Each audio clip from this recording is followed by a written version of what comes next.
In Victorian London, over 1 million people lived in crushing poverty, with hundreds of thousands experiencing homelessness or dwelling in squalid slums that reeked of human waste and disease. If you were unfortunate enough to end up on these brutal streets, your only protection from freezing to death, violent assault, or police harassment was to pay for one of 3 nightmarish shelter options: a penny situp, a 2-penny hangover, or a 4-penny coffin. Here's what life was really like for those forced to choose between these barely human sleeping arrangements. Before we start, likes and subscribes help me keep making these. Where are you listening from? Drop your city and time in the comments. I'm always reading them thinking, wait, people in New Zealand listen to history stories to sleep? All right, Victorian London tonight. But wait, are you comfortable? No, really. Check. Pillows, blankets, the whole deal. Where we're going, you'll want to be settled.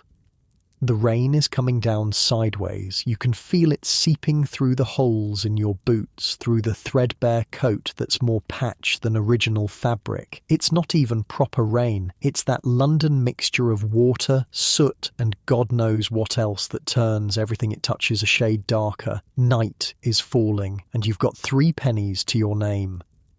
Now, I know what you're thinking. 3 pennies? That's nothing. But in 1880s London, 3 pennies is the difference between sleeping somewhat sheltered or not sleeping at all. It's the difference between maybe waking up tomorrow or definitely not. See, the police don't let you just sleep anywhere. That's not how Victorian London works. The moment an officer spots you nodding off in a doorway or under a bridge, you'll get a swift kick and an order to move along. The wealthy don't want to see you. You're a blemish on their pristine city. And in their eyes, your poverty is a moral failing, something you've brought on yourself. Hold up. Let me paint you a picture of this city for a second. London in the 1880s was actually 2 cities existing in the same space. One was glittering with wealth, the centre of a global empire where 1/5 of the world's population was under British rule. This London had grand department stores, elegant restaurants and theatres, where the upper classes flaunted their ridiculous wealth.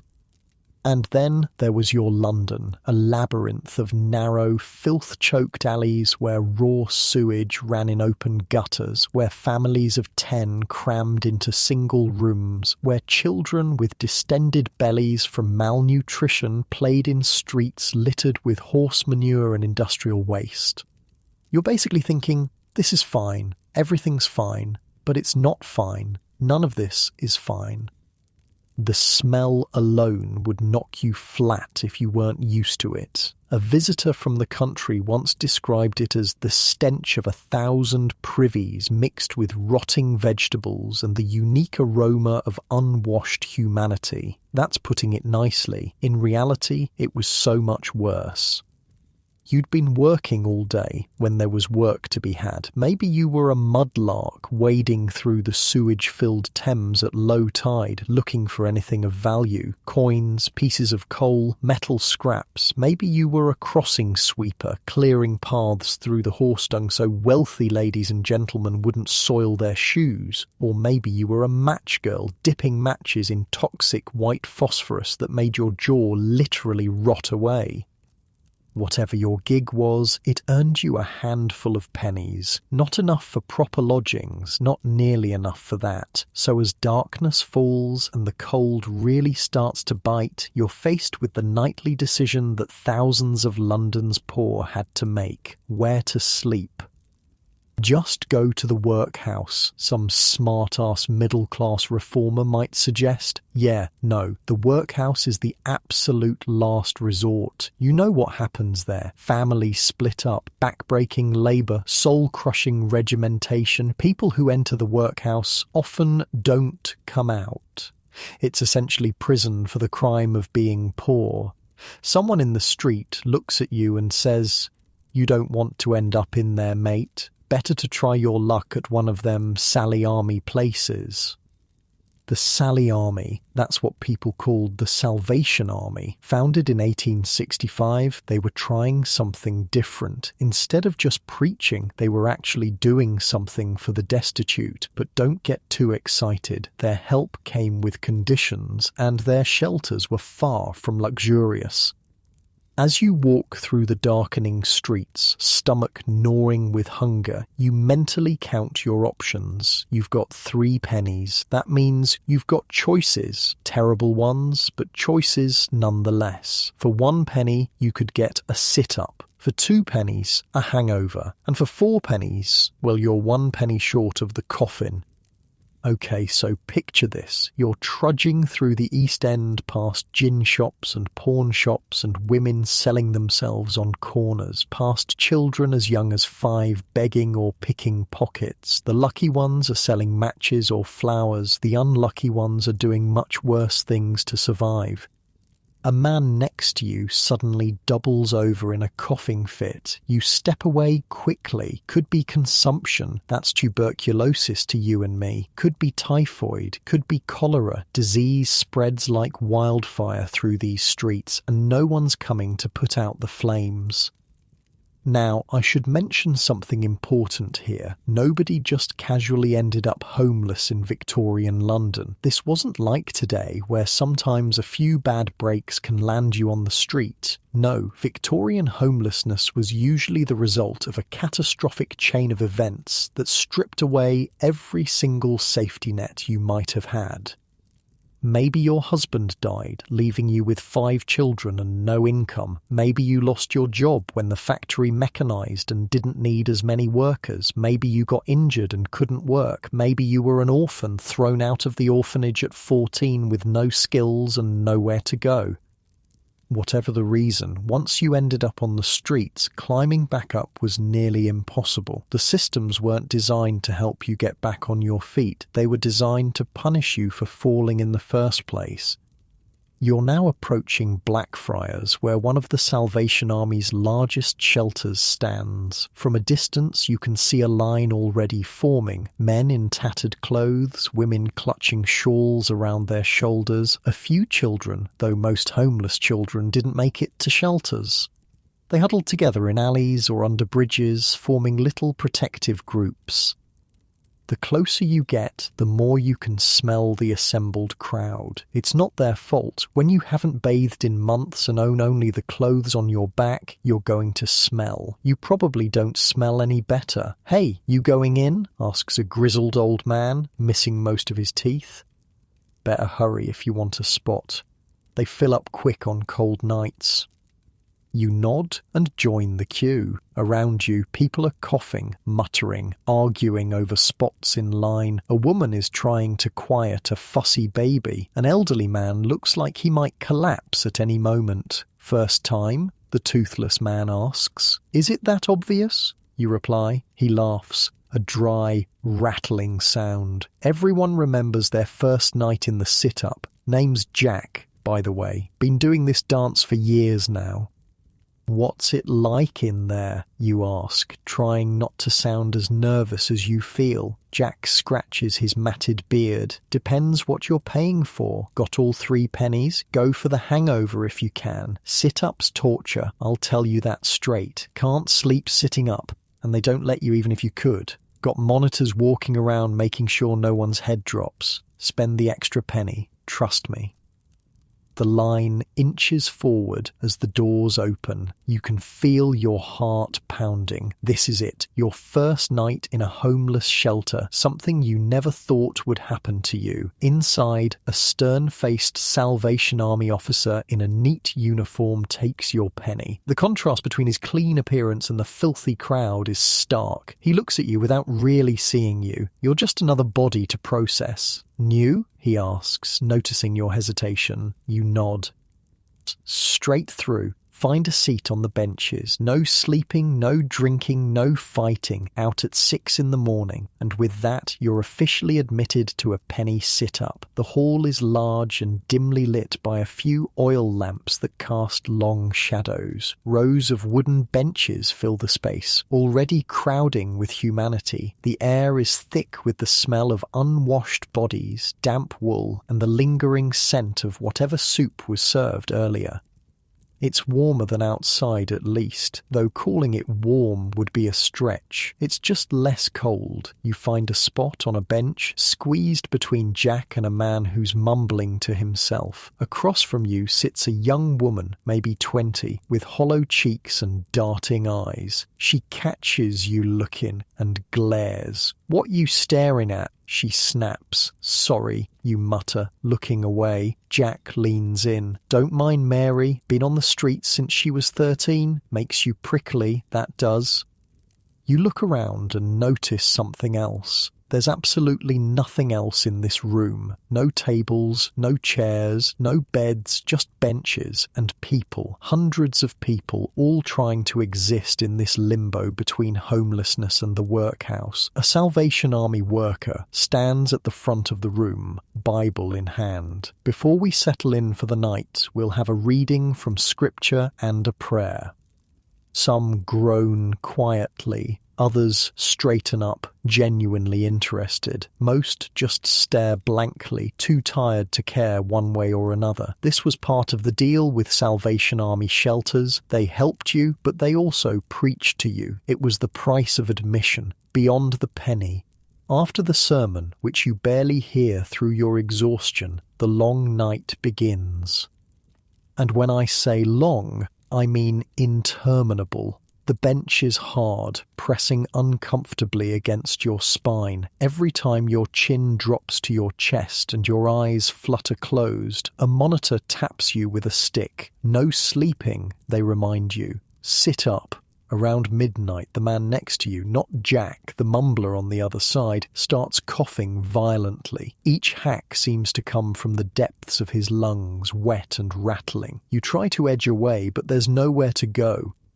"Consumption," Jack whispers. "Poor bastard won't last the winter." The night crawls by. Your back aches, your eyes burn, your stomach growls. The penny didn't include food, just the privilege of sitting on this bench. Now here's where I should mention something that the history books often leave out. The conversation, because despite the misery, despite the exhaustion, people talked, they shared stories, they commiserated, they even sometimes found moments of dark humour. "You know what they call this place?" Jack asks, gesturing around the grim hall. "What?" "The House of Despair." He chuckles. "Cheerful, innit?" A woman across from you joins in. "Better than what my Billy calls it. He says it's the waiting room for the cemetery." "Your Billy's not wrong," says another man. "Last winter I counted 7 what didn't wake up in here. Just found 'em sitting there, stiff as boards come morning." "That true?" you ask, horrified. Jack shrugs. "More or less. Cold gets to some, sickness gets to others. Some just give up." The Reverend George Edwards, a vicar who once disguised himself as a vagrant to experience these shelters firsthand, described one such place as having the leaden weight of exhaustion and despair. He wasn't exaggerating. As dawn approaches, you haven't slept at all. Your body aches in ways you didn't think possible. Your eyes feel like they're full of sand.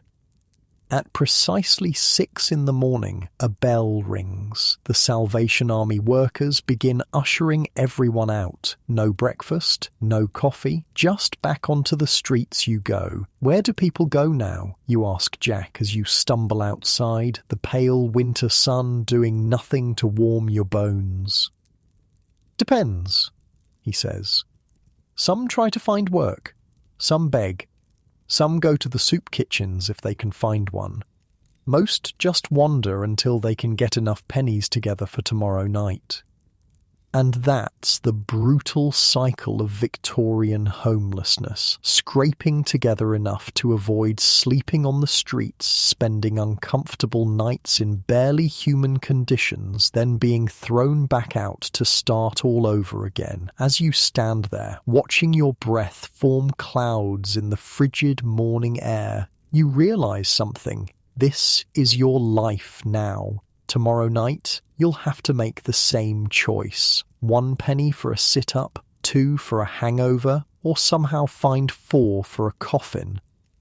Unlike you right now, safely tucked in your warm, comfortable bed, these people had no certainty about where they'd sleep the next night. No guarantee of food, no promise of safety. The most fortunate might eventually find steady work, maybe even a room to rent. Most would continue this desperate cycle until disease, cold, or violence claimed them. The average life expectancy in Victorian slums was just 30 years. Jack claps you on the shoulder. "First night's the hardest," he says, though you're not sure you believe him. "Come on, I know where we might get some bread if we're quick." And with that, you follow your new friend into another day of survival in Victorian London, already dreading the night to come and wondering if you should save your pennies for a 2-penny hangover instead, because at least then you might actually get some sleep. But that, my friend, is a story for another part of our night. That's the penny sit-up, the cheapest and most miserable option for Victorian London's homeless. Next, we'll see what 2 pennies could buy you, and whether the so-called hangover was any improvement at all. Meanwhile, as you listen to this, maybe pull that blanket a little tighter. Feel the soft mattress beneath you, the clean sheets against your skin, the knowledge that you're safe, warm, and sheltered. These simple comforts would have seemed like unimaginable luxury to the homeless of Victorian London, forced to choose between the streets, the workhouse, or places like the penny sit-up, where even sleep was too much to ask for. Dawn breaks over London like it's doing you a personal favour. Pale, weak light filtering through the infamous fog. Your back is one giant knot from the penny sit-up. Your empty stomach sounds like it's trying to digest itself. Welcome to another day of trying not to die in Victorian London. Jack, your newfound companion in misery, nudges you. "Come on, gotta move quick if we want breakfast." You follow him through streets already buzzing with activity. Children as young as 5 are heading to factories. Street vendors are setting up. Costermongers push carts piled with questionable vegetables. The whole machine of London grinding into motion, caring nothing for those it crushes beneath its gears. "Where are we going?" you ask, trying to keep up despite your exhaustion.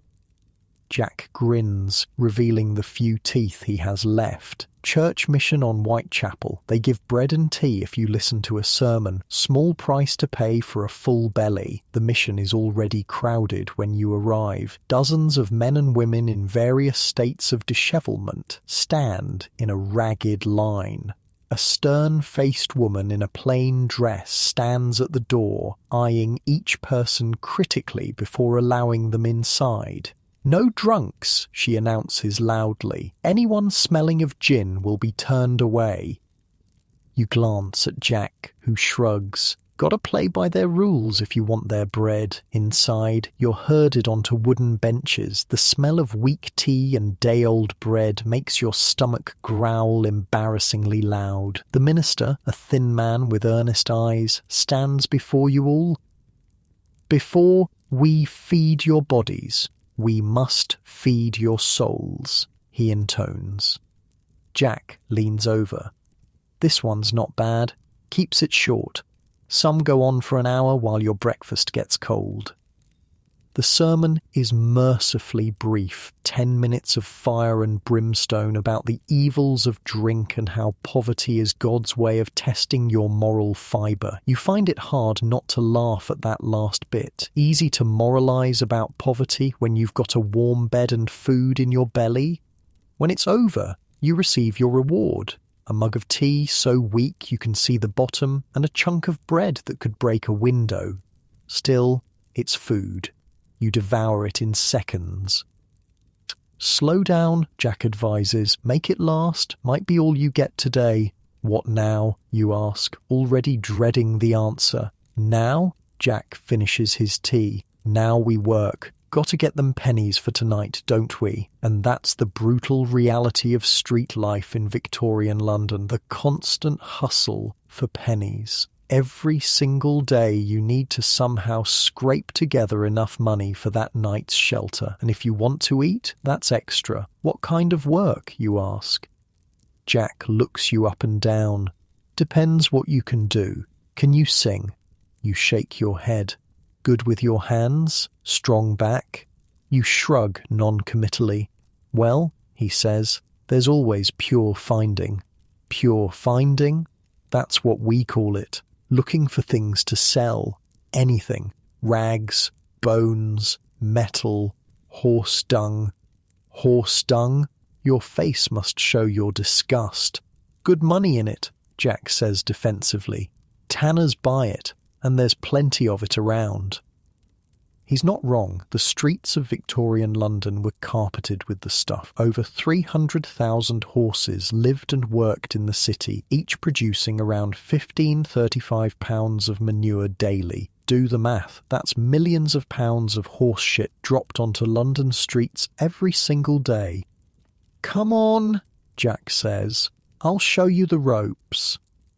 For the next few hours, you follow Jack through the maze of London streets, learning the fine art of scavenging. He shows you which pubs put out decent scraps, which areas have the best pickings for rags, which policemen will look the other way if you're quick, and which ones take pleasure in giving you a beating. Never go near the rookeries alone, he warns, pointing toward a particularly grim-looking alley. That's the worst of the slums. Even the police don't go in there. You go in, you might not come out. The rookeries were London's most notorious slums, places like Seven Dials, the Old Nickel, and parts of Whitechapel. They weren't just poor, they were dangerous labyrinths where crime was the primary industry. By midday, your pockets hold a few carefully collected items, some rags that might fetch a halfpenny, a piece of metal that could be worth something to the right buyer, and embarrassingly, a small bag of relatively fresh horse manure that Jack insists is good quality. Not bad for your first day, Jack appraises. Now we sell it. The Rag and Bone shop is a dark, cluttered space that smells even worse than the streets. The owner, a corpulent man with fingers like sausages, barely glances at your findings. 3 farthings for the lot, he grunts. 3 farthings, Jack protests. Come on, Morris. The metal alone is worth a penny. 3 farthings. Take it or leave it. Jack sighs. We'll take it. Outside, Jack divides the money.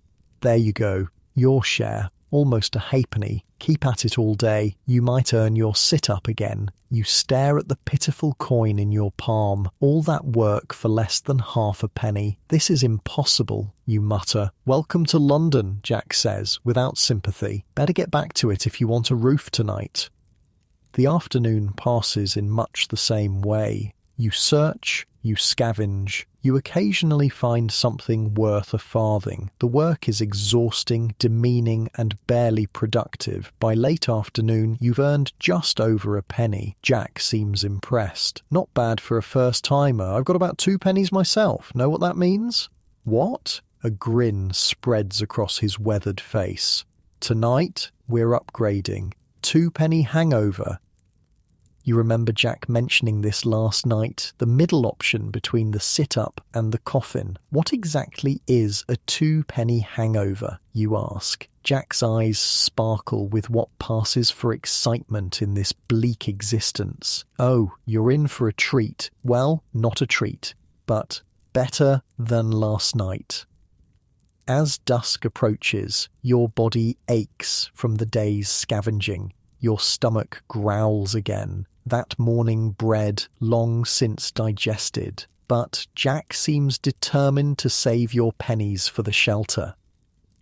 Food or sleep, he explains. That's the choice most nights. Can't usually afford both. You both head toward a different shelter than last night's, this one on the edge of Spitalfields. The same desperate crowd is already gathering, but there's a slight difference. These people have 2 pennies instead of 1. In the hierarchy of Victorian homelessness, that makes them practically aristocracy.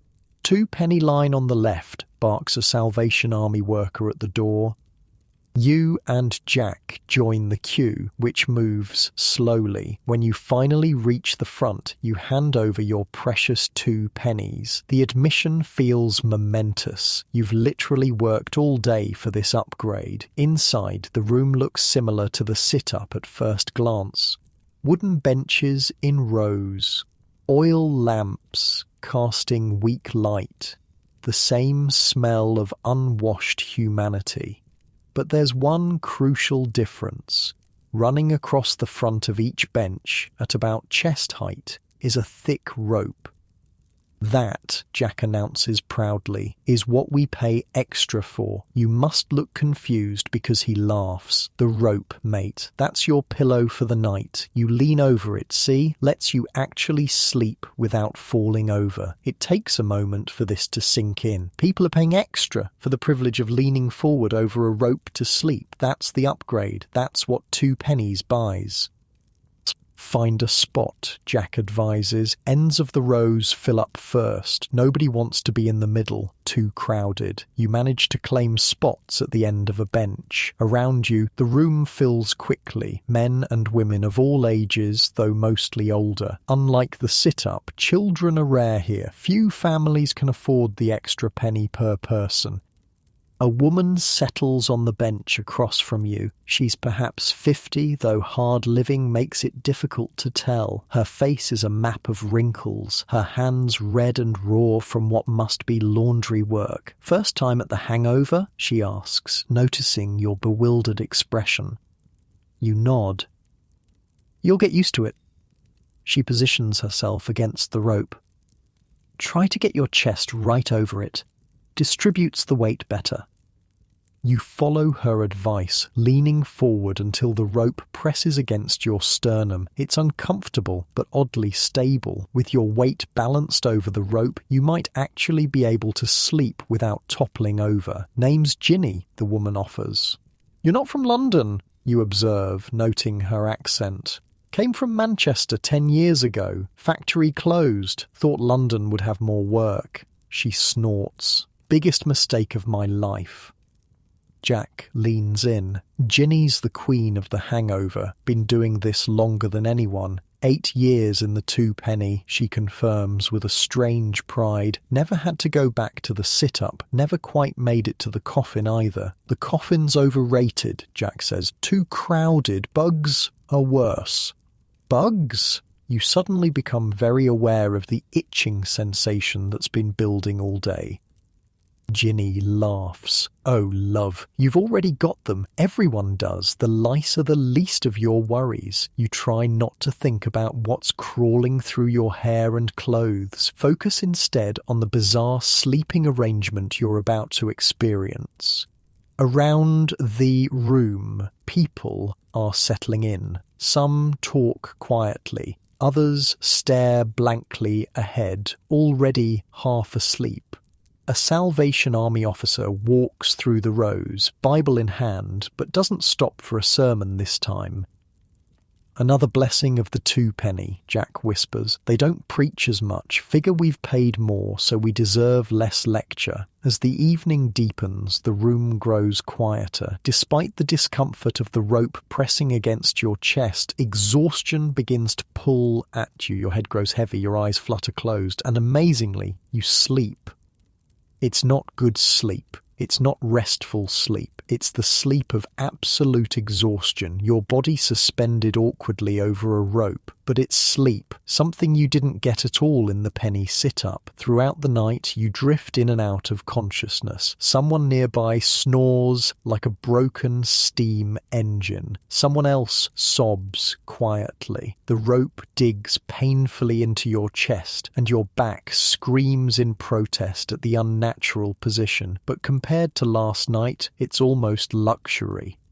Until morning comes. At precisely 5 a.m, a commotion wakes you. Before you can fully understand what's happening, the rope suddenly goes slack. You and everyone else on your bench tumble forward, a tangle of limbs and curses. What the hell? You sputter, now fully awake and on the floor. Jack laughs, picking himself up. That's why they call it the hangover. They cut the rope to wake us up. Works every time. Around the room, people are groaning and pulling themselves up from the floor. Some laugh at the daily indignity. Others curse the Salvation Army workers who are now moving through the room, urging everyone out. Rise and shine, calls one worker with sadistic cheerfulness. God's given you another day. God can keep it, mutters Ginny, rubbing her shoulder where she landed. You stand, feeling new pains on top of yesterday's. Your chest has a perfect rope-shaped welt across it. Your back feels twisted, but strangely, you do feel somewhat better than yesterday. The 2-penny difference between sleeping and not sleeping. Outside, dawn is breaking through London's perpetual smog. Another day of scavenging awaits. Worth the extra penny? Jack asks. You consider the question. I think so. Good man, you're learning. He claps you on the shoulder. Now, there's a church on Commercial Street that does porridge if we hurry. As you follow Jack through the awakening streets, you pass a man sleeping in a doorway, or at least you think he's sleeping. The bluish tinge to his skin suggests otherwise. No one stops to check. Death on London streets was so common that it barely warranted a glance.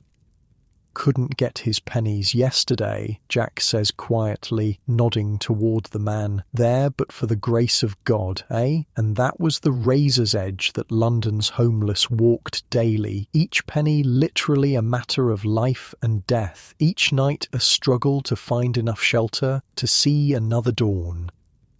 The 2-penny hangover was marginally better than the penny sit-up, but only in the most technical sense. You still spent the night essentially vertical. You still woke to a rude awakening. You still started each day exhausted, hungry, and with nothing to your name except the clothes on your back. But at least with the hangover, you got some sleep. And in the brutal calculus of Victorian homelessness, that small mercy made all the difference. Ginny falls into step beside you. First time I used the hangover, she says conversationally, I thought it was the most degrading thing I'd ever experienced. Sleeping over a rope like an animal. She laughs bitterly. Shows what I knew. There are far worse ways to spend a night in London.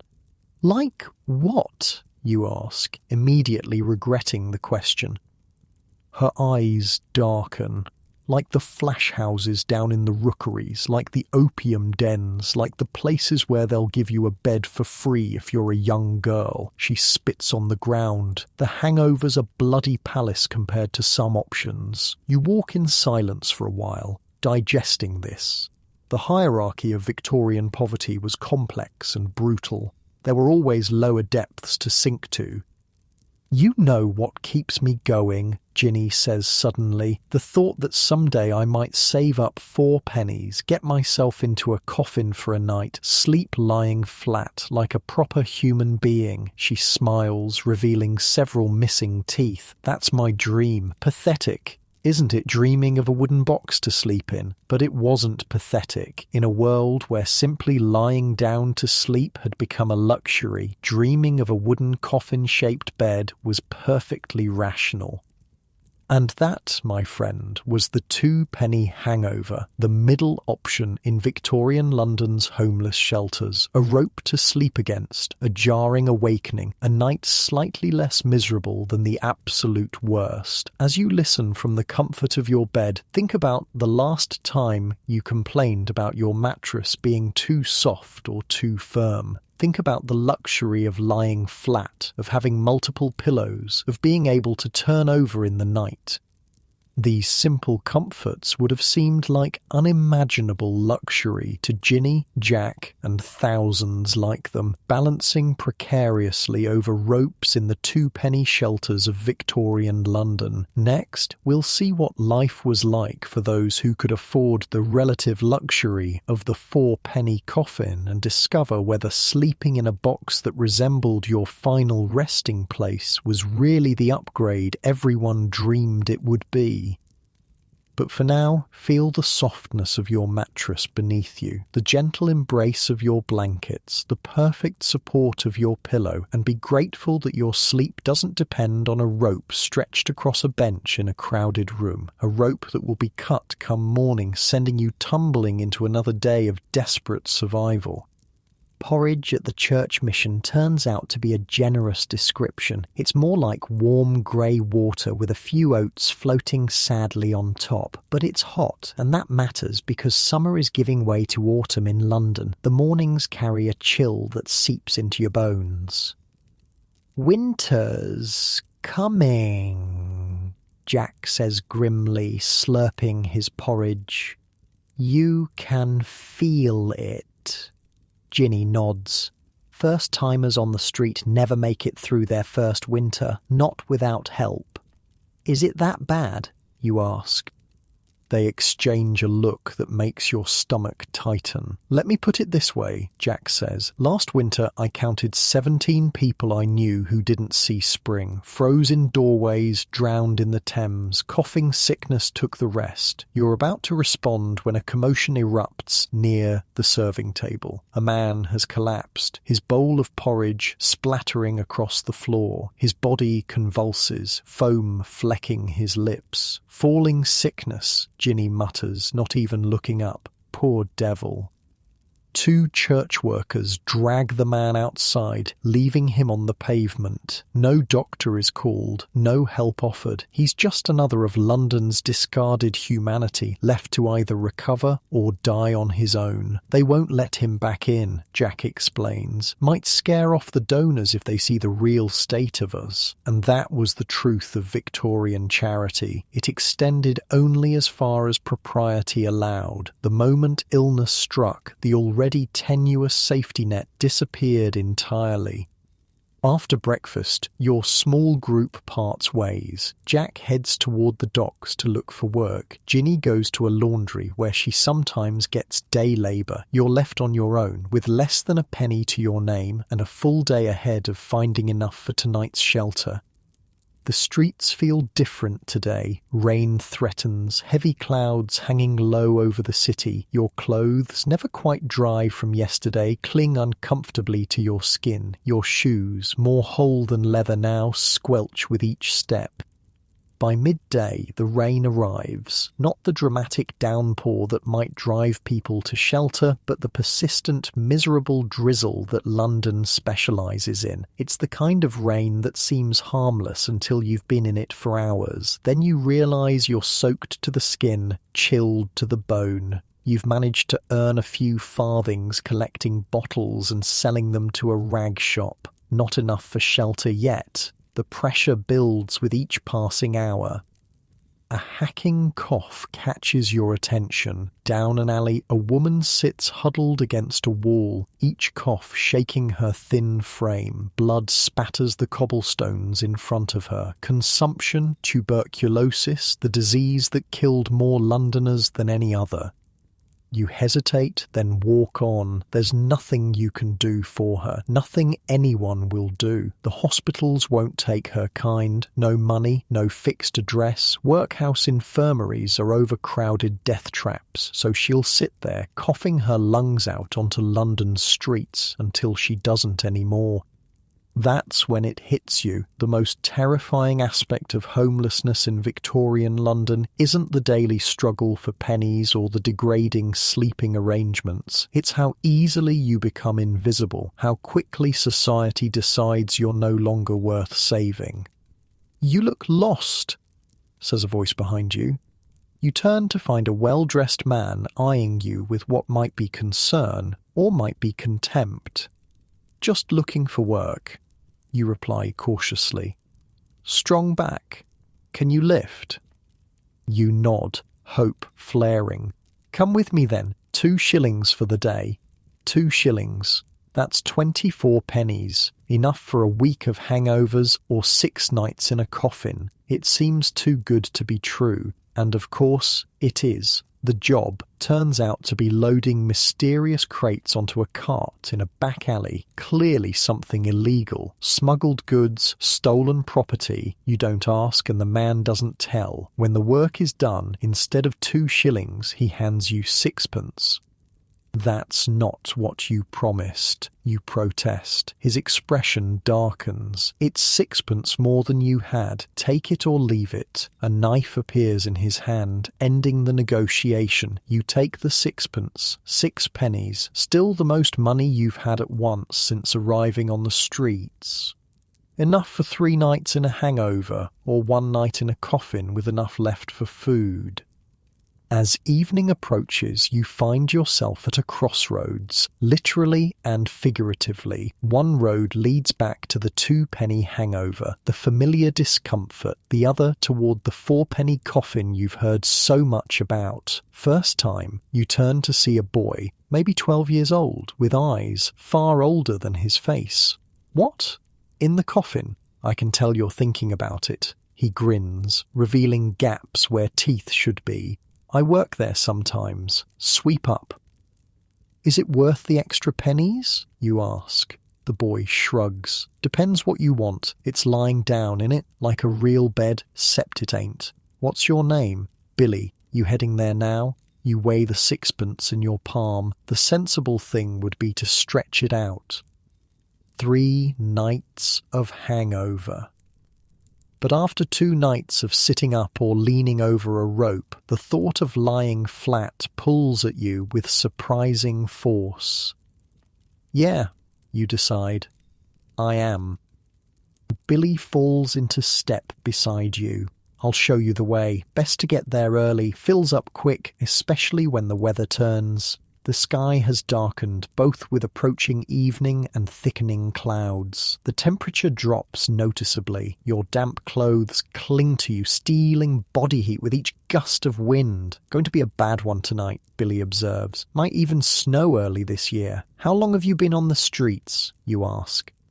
"Born here," he replies matter-of-factly. "Never known nothing else. Me mum died when I was 7. Been looking after myself since." You try to imagine it, a 7-year-old alone in London's brutal streets. It seems impossible anyone could survive that. Yet here he walks beside you, a living testament to human resilience, or perhaps just blind luck. "There it is," Billy announces, pointing to a large, grim building. Unlike the church missions that house the sit-ups and hangovers, this looks purpose-built. A sign identifies it as a Salvation Army men's shelter. A queue has already formed despite the early hour. Men of all ages. Some women, too, though fewer than at the other shelters. These people have 4 pennies. They're the aristocracy of London's homeless. "They give you tea and bread too," Billy informs you. "Part of the 4 pennies. You join the queue, stomach growling at the mention of food. Despite your breakfast porridge, you're ravenous. Constant cold and movement burns calories you can't replace. As you wait, the wind picks up. Rain mixes with sleet. People huddle deeper into whatever passes for coats, sharing body heat in the queue. There's less talking here than at the hangover. These people have clawed their way up to the 4-penny shelter. They're not risking their spot by causing trouble. When you finally reach the front, you proudly place 4 pennies on the counter. The Salvation Army worker nods approvingly, as if your ability to produce 4 copper coins somehow makes you morally superior to those with only 1 or 2. Name? He asks. This is new. The other shelters didn't care who you were. You give your name. First time in the coffins? You nod. Rules are simple. No drinking, no fighting, no stealing. You get a coffin, a cup of tea, and bread. Out by 6 tomorrow. Break any rules, you're blacklisted. Inside, the difference from the other shelters is immediately apparent. The main hall has tables and benches where people sit drinking tea and eating bread. An actual meal of sorts. The air still smells of unwashed bodies and damp wool, but there's an underlying scent of soap. Someone has made an effort at cleanliness. You collect your tea and bread, finding a spot at a crowded table. The tea is hot and sweet, the bread fresher than you've had in days. It's still poor fare by any normal standard, but compared to what you've experienced lately, it's a feast. Coffin veteran? Asks the man beside you, a gaunt fellow with a sailor's weathered face. First time, you admit. He nods. Thought so. You've got that look. Like you can't believe you made it to 4 pennies. He extends a calloused hand. Name's Thomas. 20 years at sea, now washed up here. Quite literally. You shake his hand, introducing yourself. Word of advice? Thomas says, leaning closer. Check your coffin before you settle in. Sometimes they don't clean them properly between guests, if you catch my meaning. Your appetite diminishes slightly at the implication. Off to the meal, another Salvation Army worker appears at the front of the room. Coffin rooms open, orderly line, gentlemen. The room empties quickly, everyone eager to claim their box for the night. You follow the crowd down a corridor and into a large, open room lined with rows of wooden boxes on the floor. And here they are, the famous 4-penny coffins. Despite the name, they don't precisely resemble burial coffins. They're rectangular wooden boxes about 6 feet long and 2 feet wide, lined up in neat rows across the floor. Each contains a thin mattress stuffed with straw and covered with a tarpaulin sheet. No pillow, no blanket. Choose a coffin and settle in, instructs the worker. Lights out in 30 minutes. People move quickly to claim boxes, some clearly having favourites or preferred locations. You hesitate, overwhelmed by the sight of so many grown adults climbing into wooden boxes like oversized children playing a macabre game. Thomas appears at your elbow. Back corner ones are best, he advises. Further from the door, less draft, and away from the snorers. You follow his advice, making your way to a back corner. The box looks startlingly small for an adult body. Following Thomas's advice, you inspect it carefully, checking for stains or signs that it hasn't been properly cleaned. It seems passable, worn but not filthy. Gingerly, you lower yourself into the box. The mattress is thin, the wooden sides press against your shoulders, and the tarpaulin sheet crinkles beneath you, but you're lying flat, actually horizontal. After 2 nights of sitting or hanging over a rope, it feels like unimaginable luxury. Worth the 4 pennies, eh? Thomas says from the neighbouring coffin. God, yes, you breathe, feeling your spine decompress for the first time in days. Around you, men settle into their boxes. Some immediately close their eyes, desperate for sleep. Others chat quietly with neighbours. A few sit up, looking around warily, hands clutched protectively around their meagre possessions. Trust is a luxury few can afford here. First time I slept in one of these, Thomas says, I thought it was the most degrading thing I'd ever experienced. Grown man sleeping in a box like an animal. He chuckles darkly. Shows what I knew. Now it feels like the Savoy Hotel compared to the alternatives. As you lie there, you notice something moving in the seam of the tarpaulin sheet, then another movement along the wooden edge of the box. Your skin begins to crawl, literally and figuratively. Bugs, Thomas confirms, noticing your discomfort. Can't escape 'em. The coffins are actually worse for bugs than the hangover. Wood gives them places to hide. Sure enough, as your eyes adjust to the dim light, you can see them. Bedbugs, lice, fleas, a veritable ecosystem of parasites that have made these coffins their home. They're feasting on you already, tiny pinpricks of pain as they bite. But exhaustion outweighs disgust. After days of little to no sleep, your body demands rest, bugs or no bugs. Your eyes grow heavy despite the discomfort. Just as you're drifting off, a racking cough erupts from a coffin across the room. Another joins it, then another.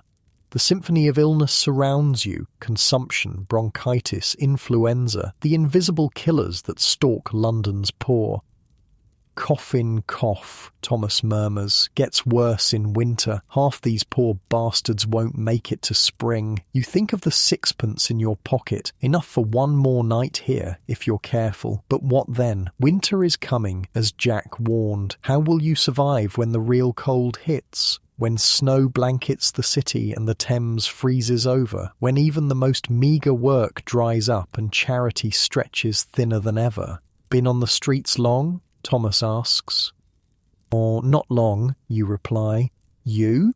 3 years now, since my ship went down off Margate. Lost my papers, couldn't prove my experience. No captain will take on a sailor without papers. He sighs. Never thought I'd end up here. Had a wife once, house in Limehouse, all gone now.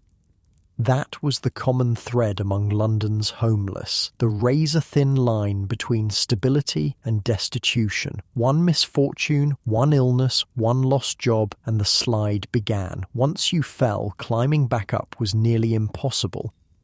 The oil lamps are extinguished, plunging the room into darkness broken only by moonlight filtering through high windows. The coughing continues. Someone sobs quietly in a distant corner. Despite it all, sleep comes for you, the deep, exhausted sleep of someone horizontal for the first time in days, until the screaming starts.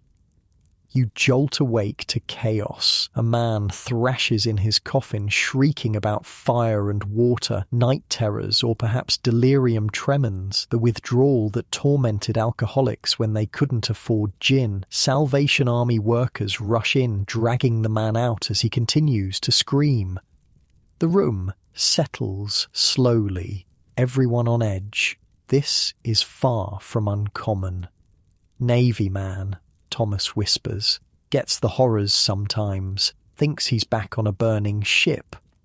Sleep comes again. Fitfully, you wake several times. From the cold, from the bugs, from the coughing that never quite stops. But compared to the sit-up, or even the hangover, it's paradise. You're lying down. Your body can actually rest. Morning comes too soon.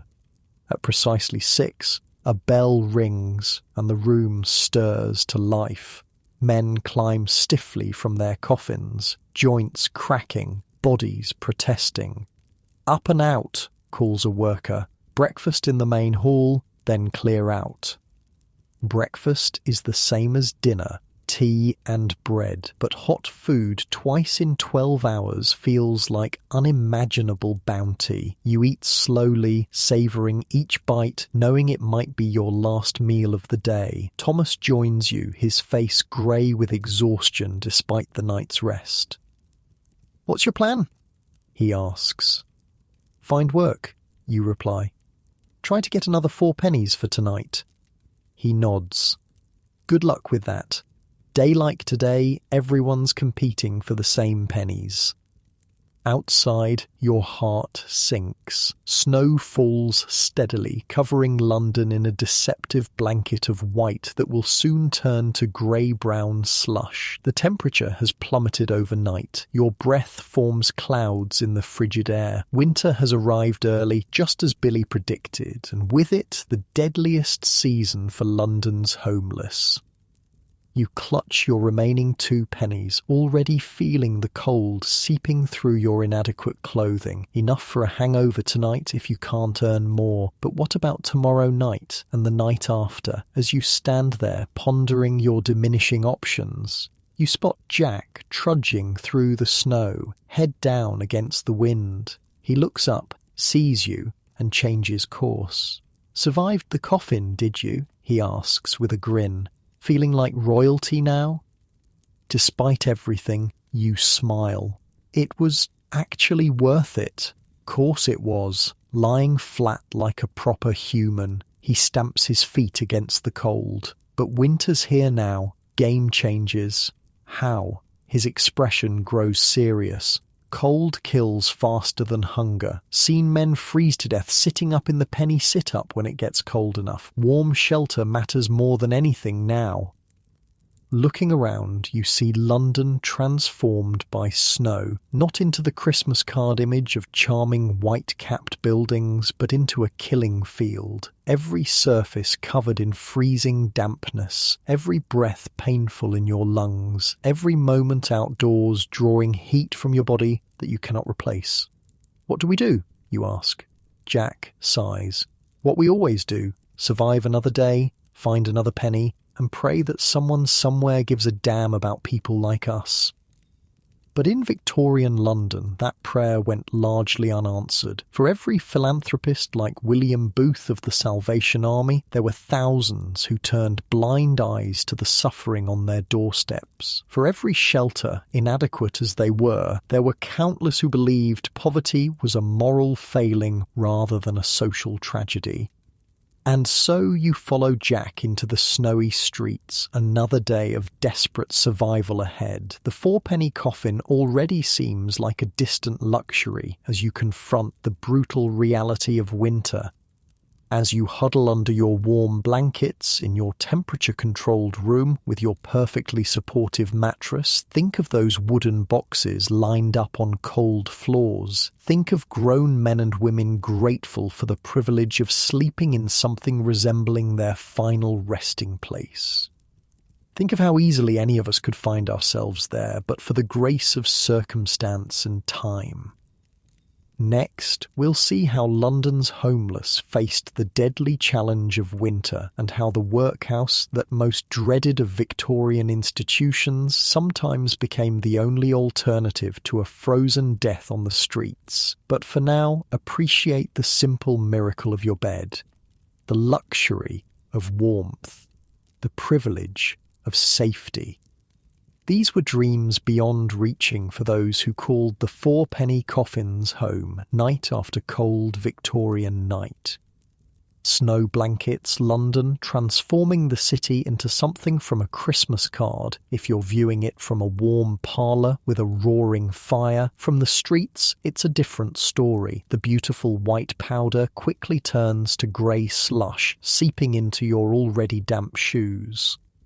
The wind cuts through your inadequate clothing like it's not there at all. Your fingers and toes have gone from painful to worryingly numb. "Can't feel my feet," Jack mutters as you both huddle in a doorway, trying to escape the worst of the wind. Bad sign that. You've been on the streets for hours, trying to earn enough for shelter tonight. The snow has made everything harder. Few people venture out, meaning fewer opportunities to scavenge or beg. Those who do hurry past with heads down, clutching their coats tightly around them, ignoring the outstretched hands of the desperate. By mid-afternoon, you've earned just a single penny between you, nowhere near enough.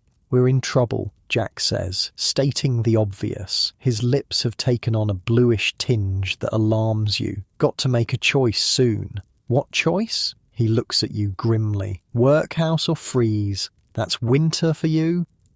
The workhouse. Even the word sends a chill through you that has nothing to do with the snow. You've heard the stories, everyone has. The deliberate humiliation, the backbreaking labour, the separation of families, the food barely fit for animals. "Isn't there another option?" you ask. Jack shakes his head. "Not in weather like this, not unless you've got pennies I don't know about."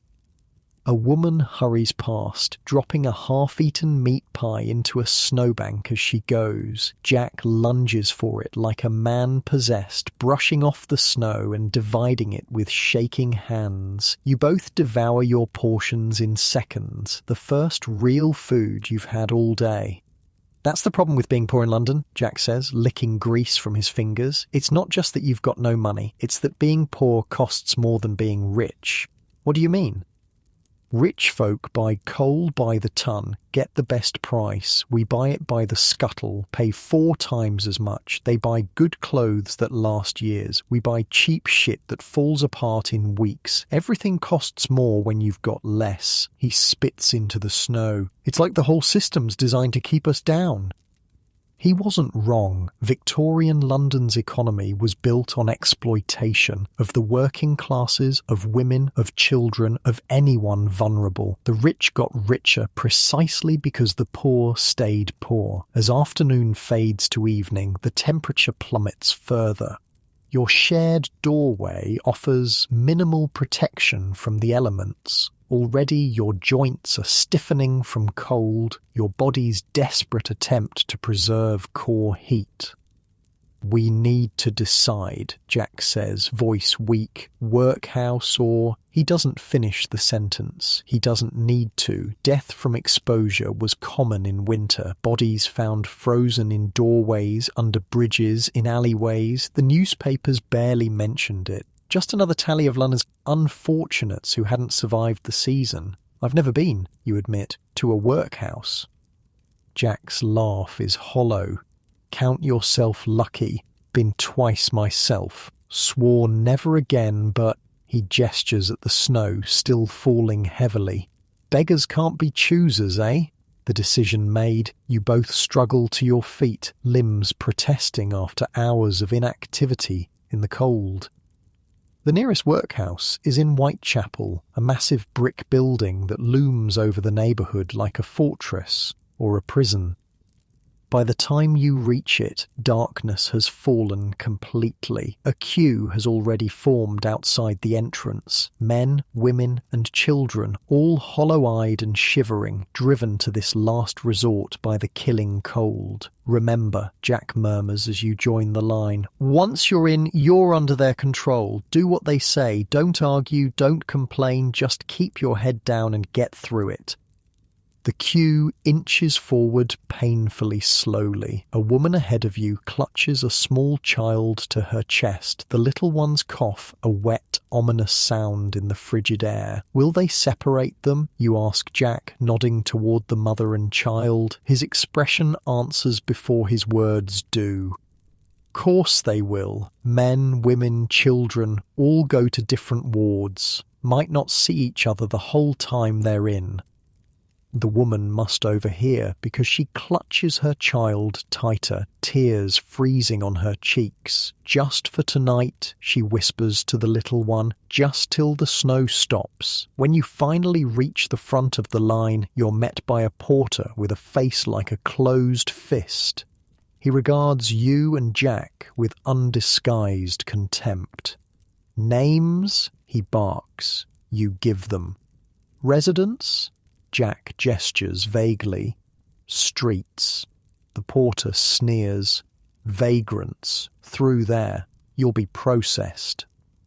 Processing turns out to be a clinical, dehumanizing experience. First, your clothes, filthy, vermin-infested, but yours, are taken away for disinfection. You're herded naked into a communal bath of tepid water, already grey from previous users. A harsh lye soap burns your skin as you scrub away weeks of grime under the watchful eye of a workhouse official.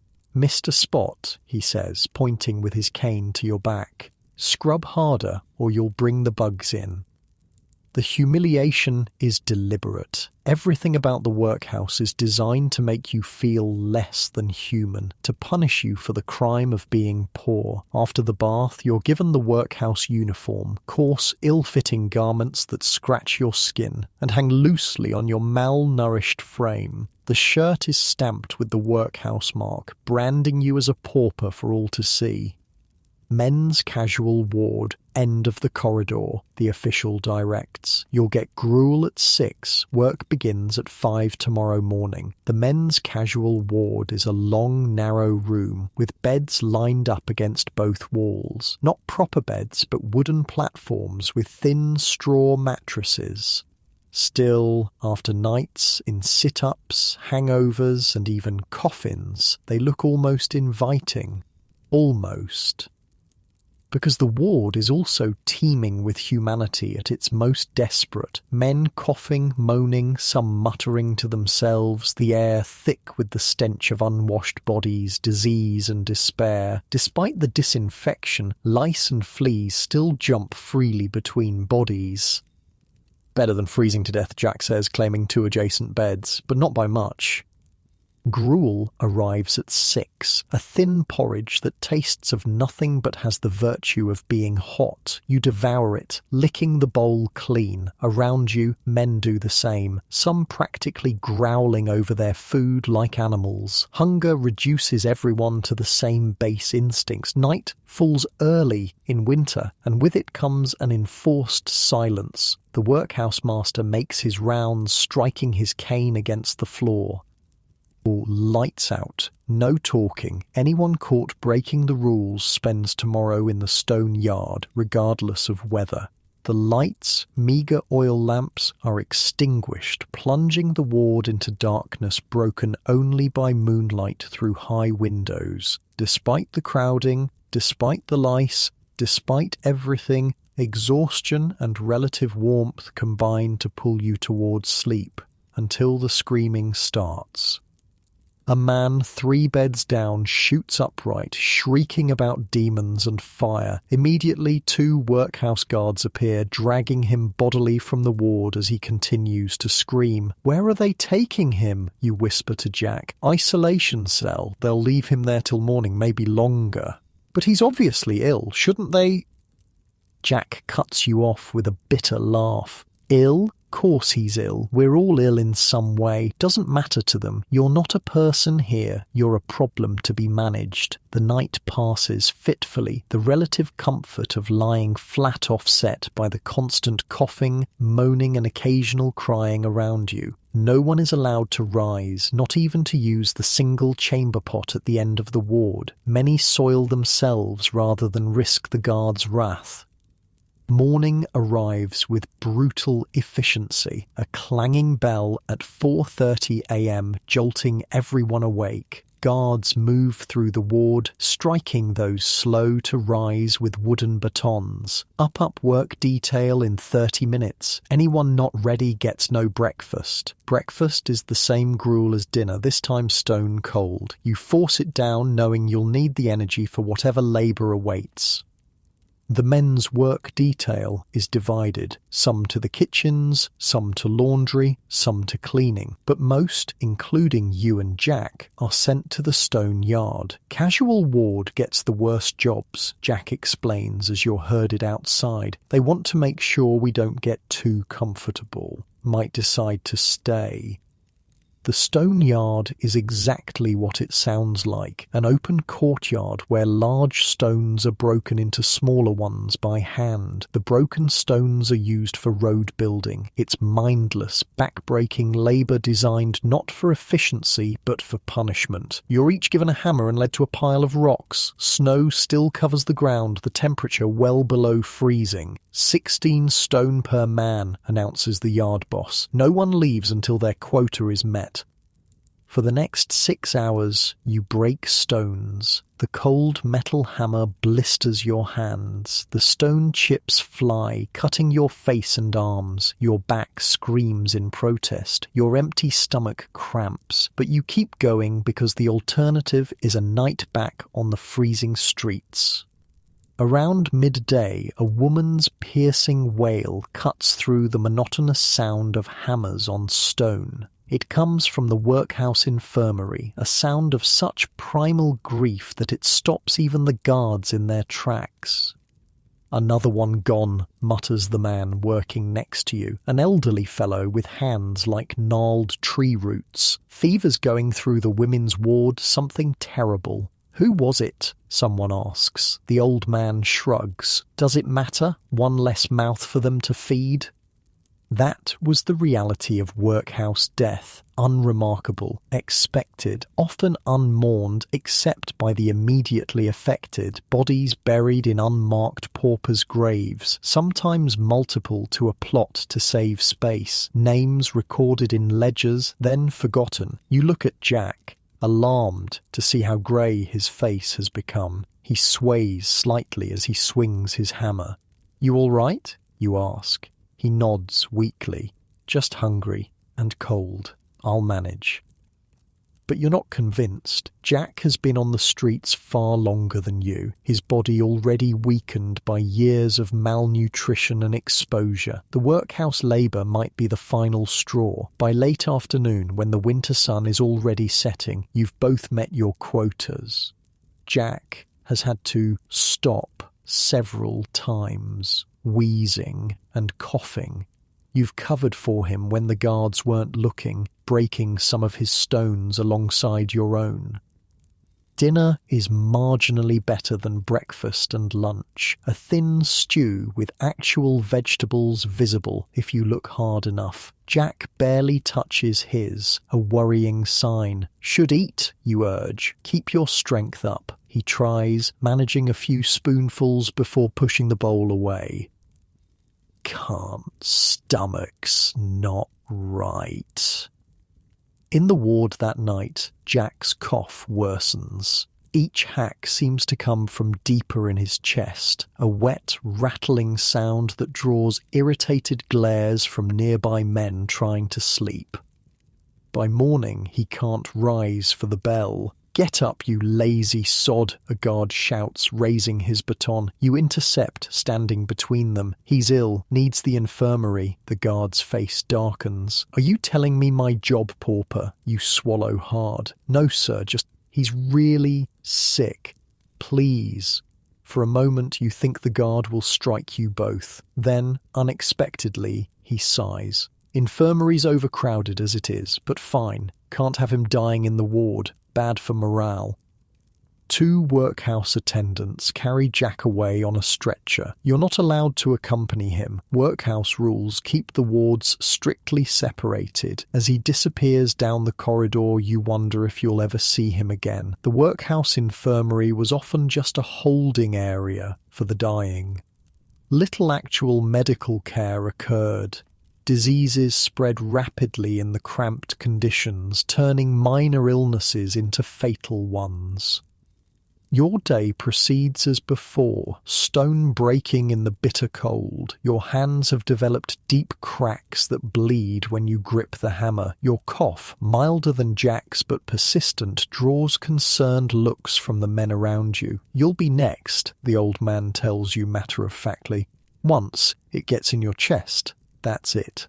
That night, you inquire about Jack, the wardmaster consulting his ledger with obvious disinterest. "Typhus, most like," he says. "Infirmary's full of it. Doubt he'll last the week." Your stomach drops. Typhus, the workhouse fever, killed thousands every winter. Spread by the same lice that infested the casual wards, it was virtually a death sentence in these conditions. "Can I see him?" The wardmaster laughs. "This isn't a hospital, boy. It's a workhouse. You want visiting hours? Go to Guy's or Bart's." He looks up from his ledger with cold eyes. Not that they'd take him either, or you. London's hospitals rarely admitted the truly destitute. Those without funds or references were turned away to die in the streets or in workhouse infirmaries like this one. Another day passes. Then another. The work. The meagre food, the fitful sleep in a ward full of misery. You ask about Jack daily, receiving increasingly impatient responses. On the 4th day, the wardmaster finally snaps. "He's dead. Yesterday morning, buried already. Now stop asking." The news hits like a physical blow. Jack, who survived years on London's merciless streets, who showed you the ropes, who shared his meagre findings with you, gone, another nameless pauper in an unmarked grave. That night, staring at the ceiling of the casual ward, You make a decision. Despite the continuing snow, despite the killing cold, you can't stay here. The workhouse isn't saving lives, it's just collecting the dying in one convenient location. At dawn, instead of reporting for work detail, you slip away during the morning chaos. Your workhouse uniform marks you as a pauper, but it's better than nakedness in this weather. Your original clothes are gone, probably burned as too infested to save. Outside, London is buried under more snow. The temperature feels even lower than before, but somehow the icy air tastes like freedom after the miasma of the workhouse. You have nothing now, no money, no shelter, no Jack to guide you, just the clothes on your back and the knowledge that surviving winter on the streets will take more luck than skill. As you trudge through the snow, uncertain where to go, you pass a Salvation Army shelter. A penny sit-up that once seemed like the depth of misery. Now, after the workhouse, it looks almost welcoming. A Salvation Army officer stands outside, offering tickets for free soup to those willing to attend a prayer service. You accept gratefully, the paper ticket a flimsy lifeline in a drowning world. Inside, the prayer hall is packed with London's desperate, drawn by the promise of free food and momentary warmth. You find a space on a bench, body still aching from days of breaking stones. "Looks like you've been to the Spike," observes the man beside you, using the street name for the workhouse casual ward. You nod. "Bad this time of year?" he continues. "Fever going through all of them. You're lucky to be out." "My friend wasn't so lucky," you reply. He nods, understanding immediately.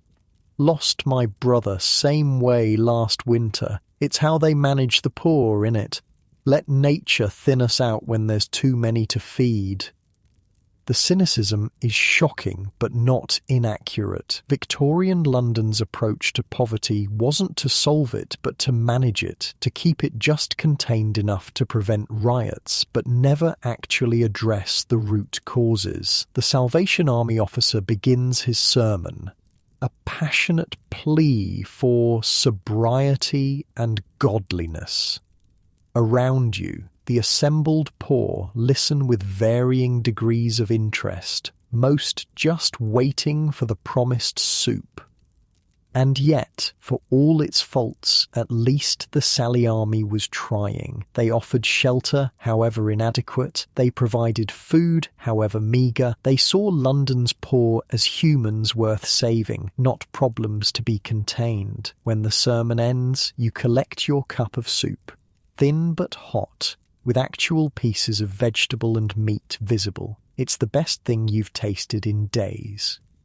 "They're opening an extra sit-up tonight," announces the officer. "Due to the extreme weather, 1 penny or free if you've nothing." A murmur runs through the crowd. Free shelter is unheard of. Even in the depths of winter, London's homeless were expected to pay for the privilege of not freezing to death. That night, you claim a bench in the free sit-up. It's as crowded and uncomfortable as you remember. The hard bench, the prohibition against sleeping, the monitors with their sticks. But after the workhouse, it feels almost like kindness.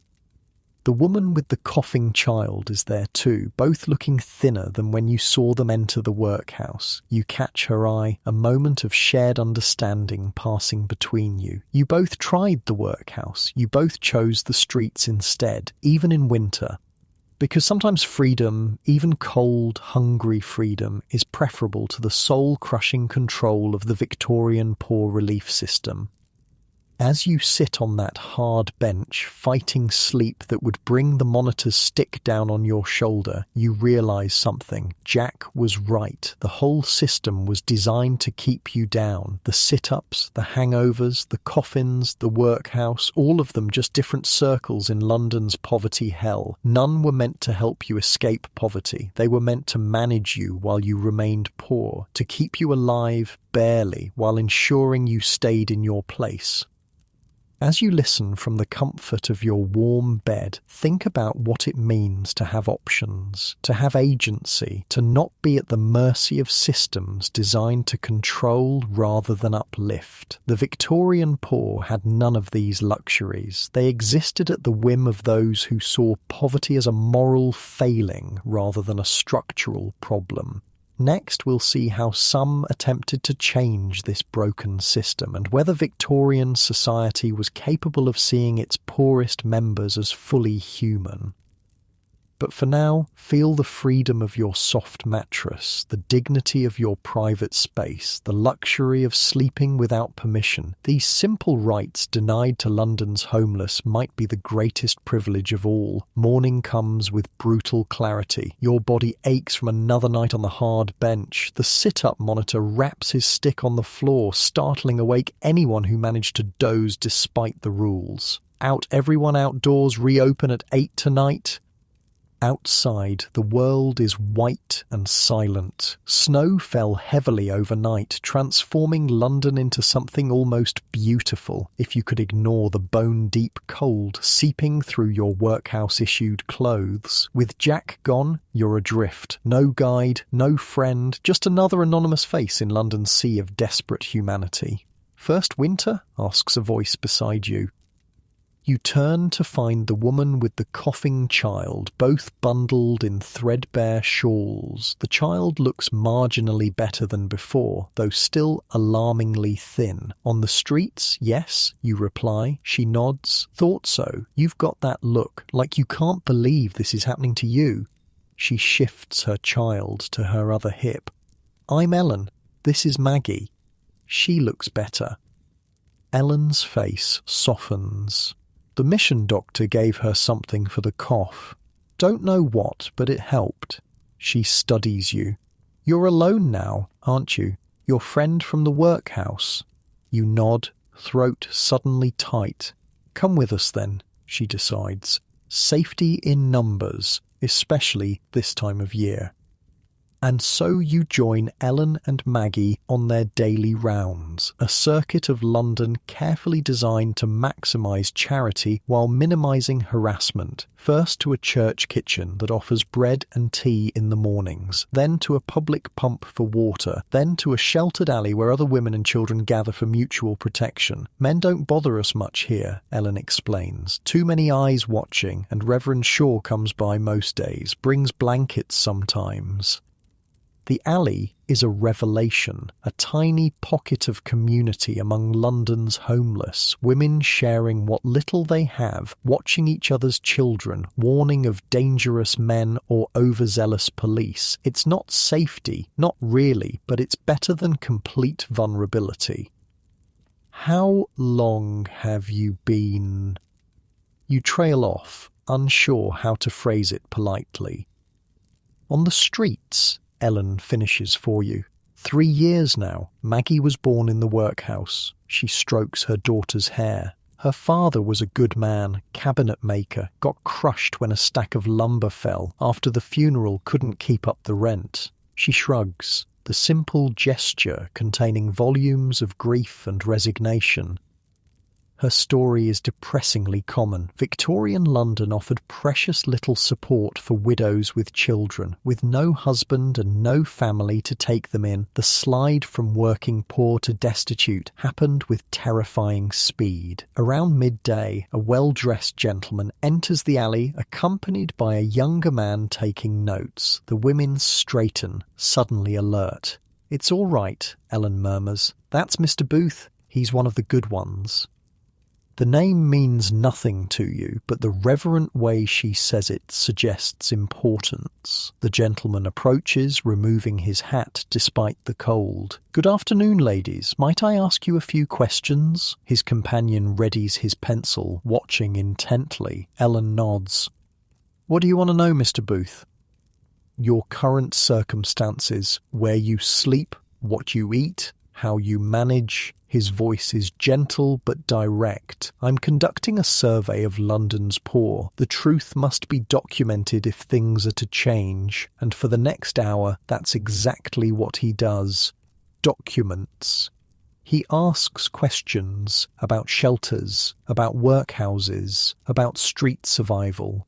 He listens without judgment, his companion's pencil scratching constantly. "Who is he?" you ask Ellen when they move to speak with other women. Charles Booth. He's mapping poverty in London, every street, every alley, showing the rich folk what's really happening. She says his name like he's some kind of saviour. Been at it for years now. They say he's even gone undercover in the situps and doss houses to see for himself. Charles Booth was indeed conducting one of the most comprehensive studies of poverty ever attempted. His inquiry into life and labour in London would eventually fill 17 volumes and take him 17 years to complete. His poverty maps, colour-coded to show different levels of destitution, revealed the true scale of London's crisis. Does it help, you ask, all this documenting? Ellen considers the question.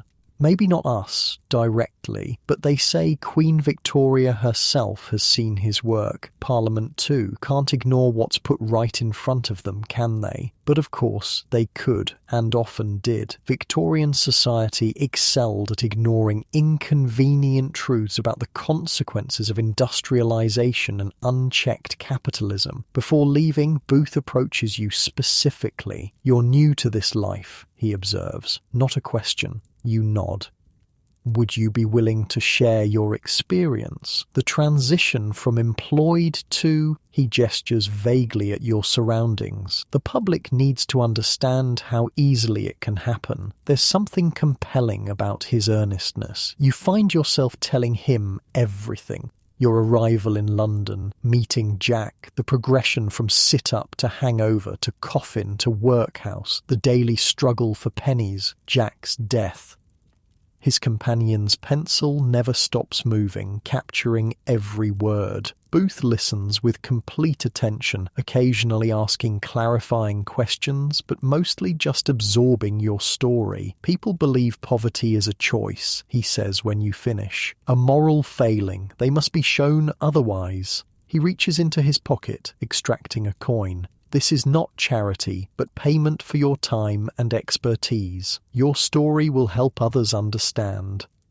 He presses a shilling into your palm. 12 pennies. Enough for 3 nights in a coffin with change left for food. The sudden wealth is dizzying. As Booth departs, Ellen watches approvingly. "Told you, one of the good ones." Later, huddled with Ellen and Maggie in the relative shelter of a shop doorway, you share the bread your unexpected wealth has purchased. The simple act of giving rather than receiving creates a warm glow that has nothing to do with physical temperature. "There are others like him," Ellen says, breaking her bread into tiny pieces for Maggie. "People studying us, writing about us. Some just want to gawk like we're animals in a zoo, but others actually want things to change."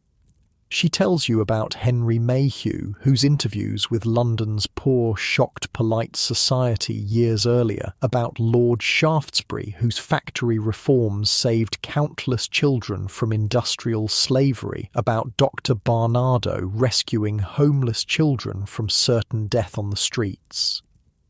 "And then there's the General," she adds with a smile. "The General?" "William Booth, no relation to Charles, runs the Salvation Army."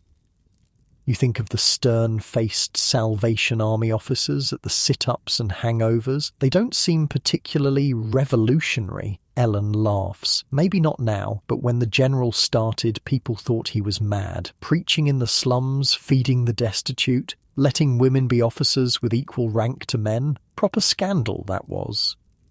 William Booth had indeed revolutionised Christian outreach to the poor. His Darkest England scheme proposed comprehensive solutions to poverty, from city shelters to farm colonies, from employment bureaus to missing persons services. It wasn't perfect, but it acknowledged something radical, that the poor deserved more than punishment for their condition. As afternoon turns to evening, your thoughts turn to shelter for the night. With 12 pennies, you have options that would have seemed luxurious just yesterday. Will you go back to the sit-up? You ask Ellen. She shakes her head, taking Maggie to the women's shelter on Hanbury Street.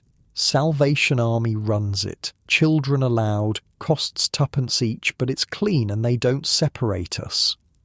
The Hanbury Street Women's Shelter was one of the Salvation Army's better facilities, focusing particularly on mothers with children, the most vulnerable of London's homeless population. What about you? Ellen asks. Back to the coffin with your riches?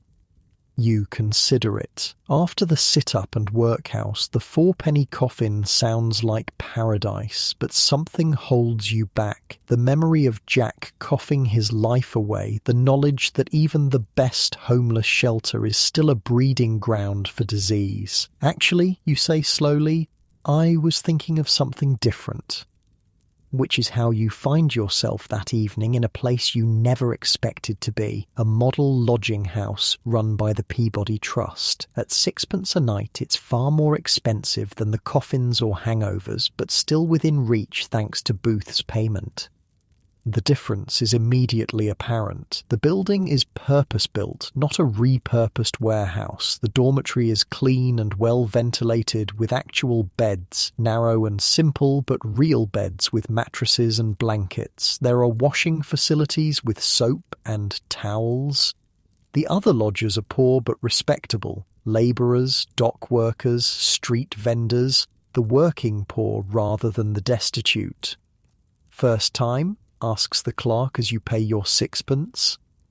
You nod, still stunned by the relative luxury. Rules are simple. No drinking, no fighting, out by 8 in the morning unless you pay for another night. Breakfast available for an extra halfpenny. The dormitory houses 30 men, each in his own narrow bed. Privacy is minimal, but after the packed floors of the sit-up or the coffin-like boxes of the fourpenny, it feels almost decadent.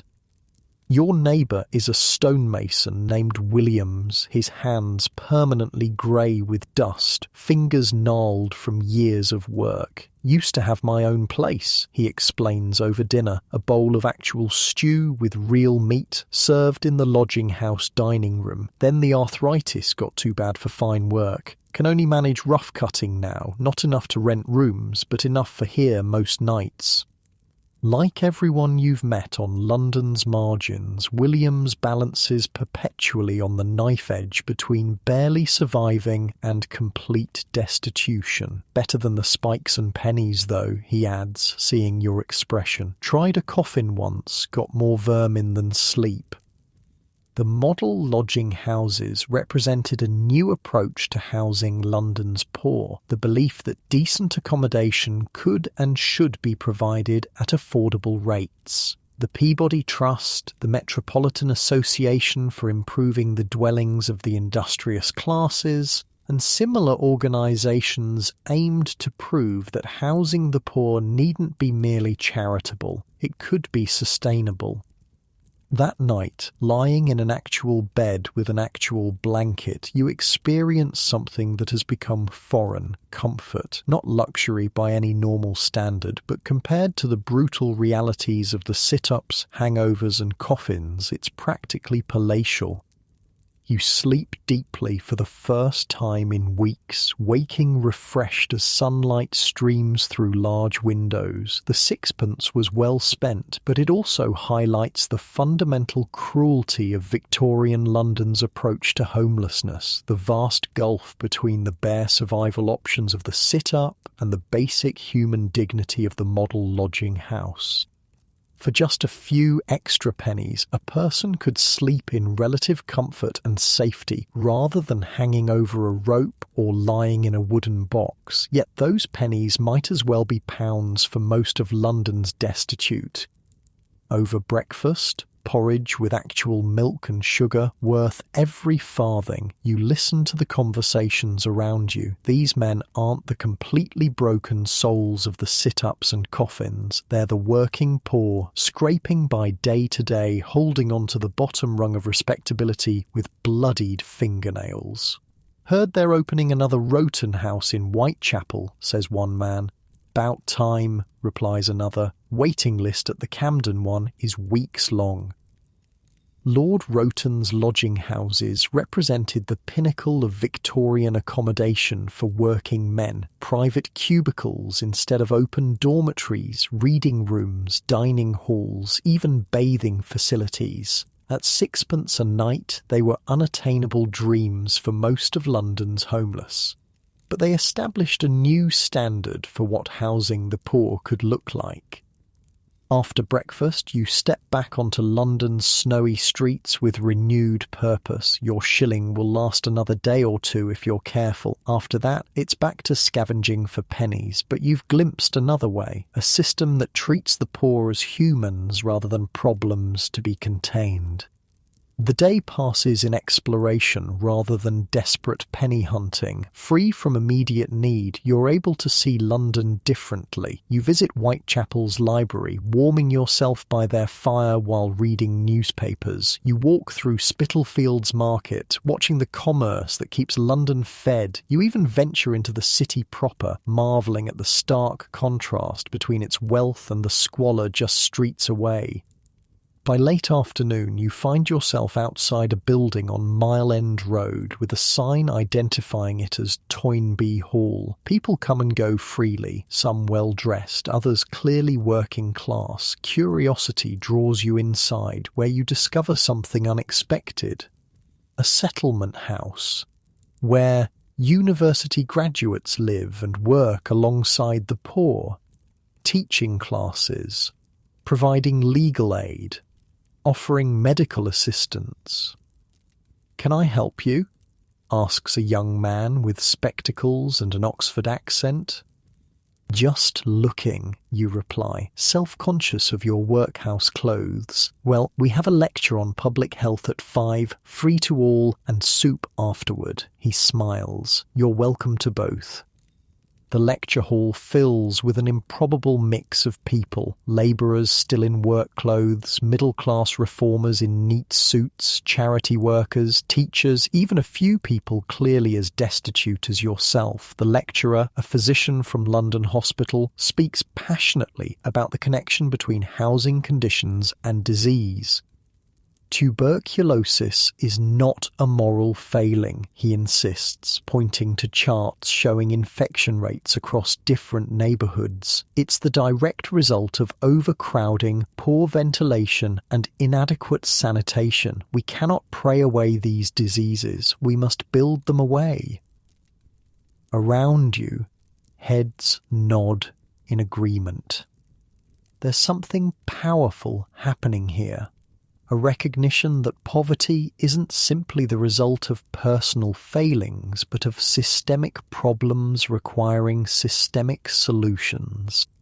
Afterward, over surprisingly good vegetable soup, you fall into conversation with a young woman who introduces herself as a resident of Toynbee Hall. "I studied economics at Cambridge," she explains. "Now I help people navigate the poor law system, apply for assistance, find employment." "Does it work?" you ask. "All this reform?"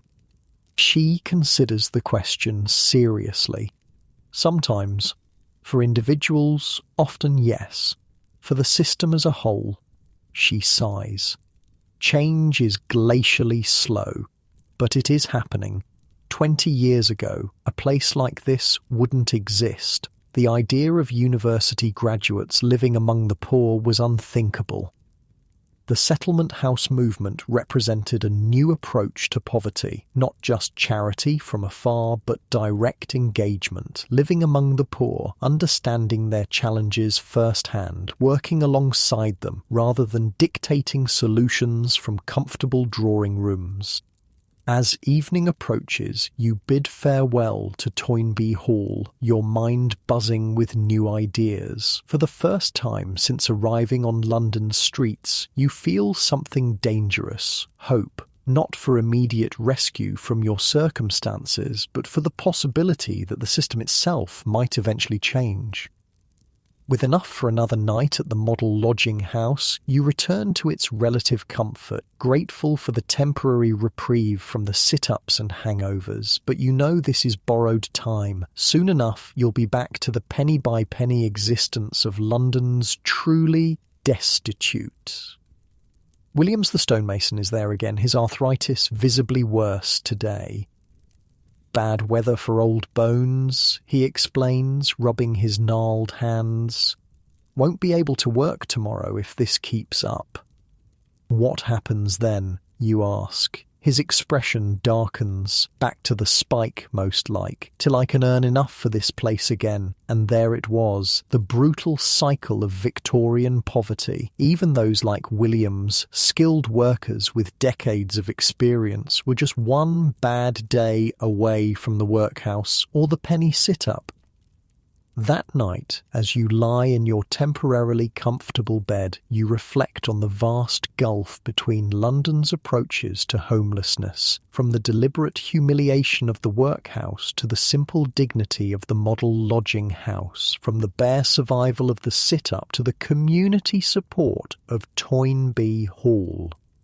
The difference wasn't just in conditions, but in fundamental philosophy. Did the poor deserve punishment or assistance? Were they moral failures or victims of circumstance? Was poverty a personal sin or a societal problem? Victorian London hadn't fully resolved these questions. Different answers existed simultaneously. The punitive workhouse operating alongside the supportive settlement house, the degrading hangover alongside the dignified Roton house. Change was coming, but slowly, unevenly, and too late for many like Jack, too late for the woman who wailed in the workhouse infirmary, too late for the countless unnamed dead in paupers' graves across London.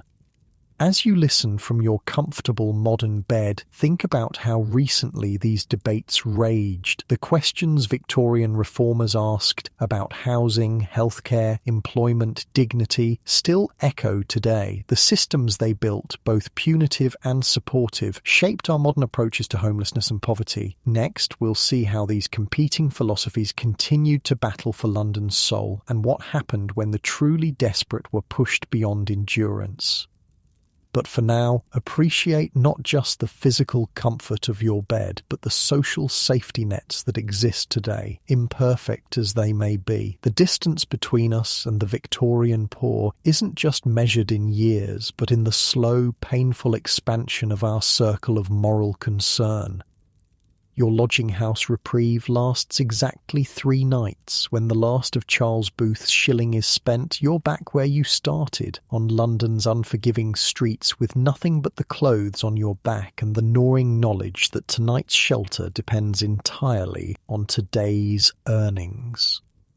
The snow has stopped, but the cold remains, a bone-deep chill that never quite leaves you. Your cough has worsened, a constant companion that draws wary looks from passers-by. In Victorian London, a persistent cough meant only one thing: consumption. Whether you actually had tuberculosis or simply a winter cold was irrelevant. The mere suggestion was enough to mark you as untouchable. You've returned to scavenging, but winter makes it harder. Fewer people venture out, meaning fewer opportunities for begging. Food scraps freeze before you can find them. Even the rag and bone shops pay less, claiming winter slows their business too. By midday, you've earned barely a halfpenny, not even enough for a penny sit-up. The prospect of a night completely exposed to London's winter looms like a death sentence. That's when you hear the commotion, raised voices, then shouting coming from the direction of Trafalgar Square. Curiosity pulls you toward the noise, if only as a distraction from your increasingly desperate situation. The square is filled with people, hundreds, maybe thousands. Not the usual mix of London's poor, but specifically unemployed men. They carry makeshift signs, "Work not charity," and "Feed the hungry," and "The idle rich and the idle poor." What's happening? You ask a man on the edge of the crowd. Unemployment protest, he explains, voice grim. Too many out of work. Not enough relief. People are starving. The winter of 1886-1887 had seen unprecedented unemployment in London. Economic depression combined with unusually harsh weather had left thousands without work or income. The poor law system, designed to punish rather than support, was buckling under the strain.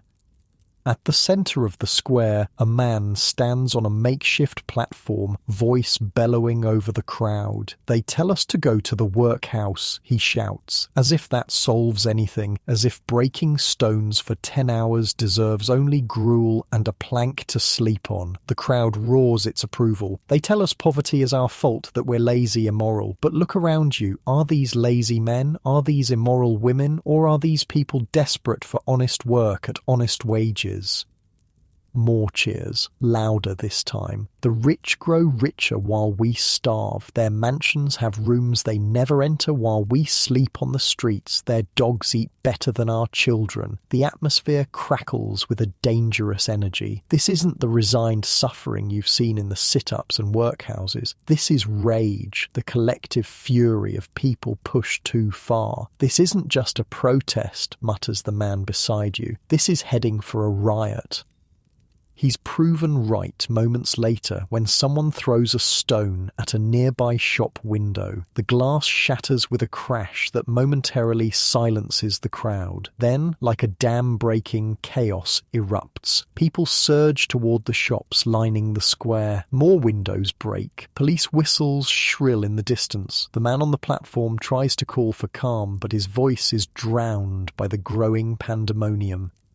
"Best get out of here," advises your companion. "Police won't distinguish between rioters and bystanders. We'll all get the same truncheon." You follow his advice, retreating down a side street as mounted police appear at the square's edge. The thunder of hooves on cobblestones is followed by screams as they charge into the crowd, batons swinging indiscriminately. "Happens every few years," says the man, who introduces himself as Cooper. "People can only be hungry and cold for so long before they snap." The Trafalgar Square riots of the 1880s marked a turning point in how London viewed its poor. No longer could poverty be dismissed as a moral failing of individuals. When thousands riot simultaneously, systemic problems become harder to ignore. "Where are you headed?" Cooper asks as you walk briskly away from the chaos. You shrug. "Nowhere specific. Need to earn enough for shelter tonight." He studies you. "You've tried the coffins?" "Once. Before." You don't finish the sentence. "Before Jack died. Before the workhouse. Before everything got worse." "Going there myself tonight," he says. "Been saving up 4 whole pennies." He says it with an incongruous pride, as though announcing he'd purchased a country estate. "Lucky you," you reply, not bothering to hide the envy in your voice. Cooper is quiet for a moment, then reaches into his pocket. "Here," he says, pressing 2 pennies into your palm. "Not charity, payment for keeping an old man company." You stare at the coins, stunned by the unexpected generosity. "I can't take these." "Sure you can," he insists. "Been sleeping rough 3 nights now, getting too old for it. Could use someone to watch my back in the coffins. You seem decent enough." And so, for the second time, you find yourself with unexpected funds and a destination for the night. The 4-penny coffin. Your brief experience there feels like a lifetime ago, though in reality it's been less than 2 weeks. You and Cooper spend the afternoon huddled in the relative warmth of a church, listening to a sermon neither of you cares about, but accepting the hot tea offered afterward. By evening, when you head toward the coffin house on Burn Street, you're both marginally warmer and have managed to scrounge another penny each, insurance against tomorrow's needs. The queue outside the coffin house is longer than you remember, winter driving more of London's desperate to seek shelter at any price. You spot a familiar face. "Billy, the boy who guided you before. Remember me?" he asks, grinning his gap-toothed smile. "Of course. You still working here?" He nods. "Sweeping mostly." Sometimes they let me sleep in the kitchen if it's really cold.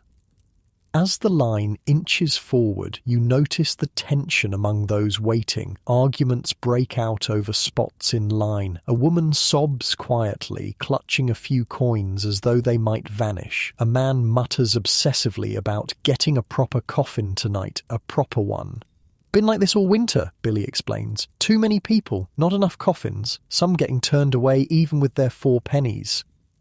The thought sends a chill through you that has nothing to do with the temperature. The coffin house was supposed to be the reliable option, expensive by homeless standards, but guaranteed if you had the coins. What happens if they turn you away? Cooper asks, clearly thinking the same thing.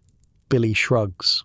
Sit up if you've got a penny. Streets if you don't. Some try the arches by the river, but that's dangerous. Criminals down there will slit your throat for your boots. When you finally reach the front of the line, the Salvation Army worker doesn't even look up as he takes your 4 pennies. Men's dormitory, through there. Tea and bread in the hall first. The relief of being admitted is palpable. You and Cooper collect your meagre meal, the same thin tea and day-old bread you remember, though it tastes like a feast after a day with almost nothing. The coffin room is exactly as you recall. Rows of wooden boxes laid out on the floor, each containing a thin straw mattress covered with a tarpaulin sheet. No pillows, no blankets, just the luxury of lying flat in a space of your own. So these are the famous coffins, Cooper remarks, examining the nearest box critically. Bit smaller than I imagined. They're not so bad, you assure him, though your memories of bugs and discomfort suggest otherwise. Better than hanging over a rope all night, Cooper chuckles. Low bar that. You claim coffins in the same back corner Thomas had recommended during your previous stay. The memory of Thomas brings a pang. Another person encountered briefly, then lost to London's vast indifference. You wonder if he's still alive, still sleeping in these wooden boxes night after night. Or if he's joined Jack in an unmarked pauper's grave. The coffins fill quickly, the room soon crowded with men, and a few women, though they're supposed to have separate facilities preparing for the night. The chorus of coughing is even worse than you remember. Winter's toll on already weakened lungs. As you settle into your coffin, the wooden sides pressing against your shoulders, you notice Cooper struggling to fit comfortably. Bit tight for these old bones, he admits, shifting repeatedly, but beats the alternative. Around you, conversations murmur in the dim light, tales of the day's meagre earnings, discussions of which church offers the best breakfast, debates about whether the workhouse is worth considering as winter deepens, the mundane logistics of surviving at the very bottom of Victorian society. Heard about the riot? Someone asks loudly. A dozen voices respond at once, everyone apparently aware of the Trafalgar Square disturbance. Police broke heads left and right, reports a man with a fresh bruise darkening his cheek. Arrested dozens. Rest scattered. Waste of time, declares another. Riots never change anything, just get poor folk arrested. Better than doing nothing, argues a third. Let them know we won't starve quietly. The debate grows heated, divisions emerging even among those who share the same desperate circumstances. Some favour direct action, riots, protests, disruption. Others advocate working within the system, supporting reformers like Booth, appealing to church charity, waiting for gradual change. Been waiting 60 years, says an elderly man from a nearby coffin. Still waiting, still sleeping in a box. His simple statement silences the room momentarily. The brutal truth hangs in the air. For many in this room, reform would come too late if it came at all. Cooper leans over to whisper to you. Notice something about this place? What? No monitors. No one making sure we don't sleep. 4 pennies buys you the right to close your eyes. He's right. Unlike the sit-up with its vigilant guards ensuring no one dozed off, the coffin house allows sleep, encourages it even. For 4 times the price, you're permitted the most basic of human necessities. Progress, Cooper says dryly. As the night deepens, the coffin room grows quieter, though never completely silent. The coughing continues. Someone sobs quietly. Someone else prays in an urgent whisper. The wooden boxes creak as people shift, trying to find comfort on the thin mattresses. Sleep comes fitfully, interrupted by the same discomforts you remember. Bugs crawling along the seams of the tarpaulin, the hardness of the mattress, the constant noise of dozens of people in various states of illness and distress.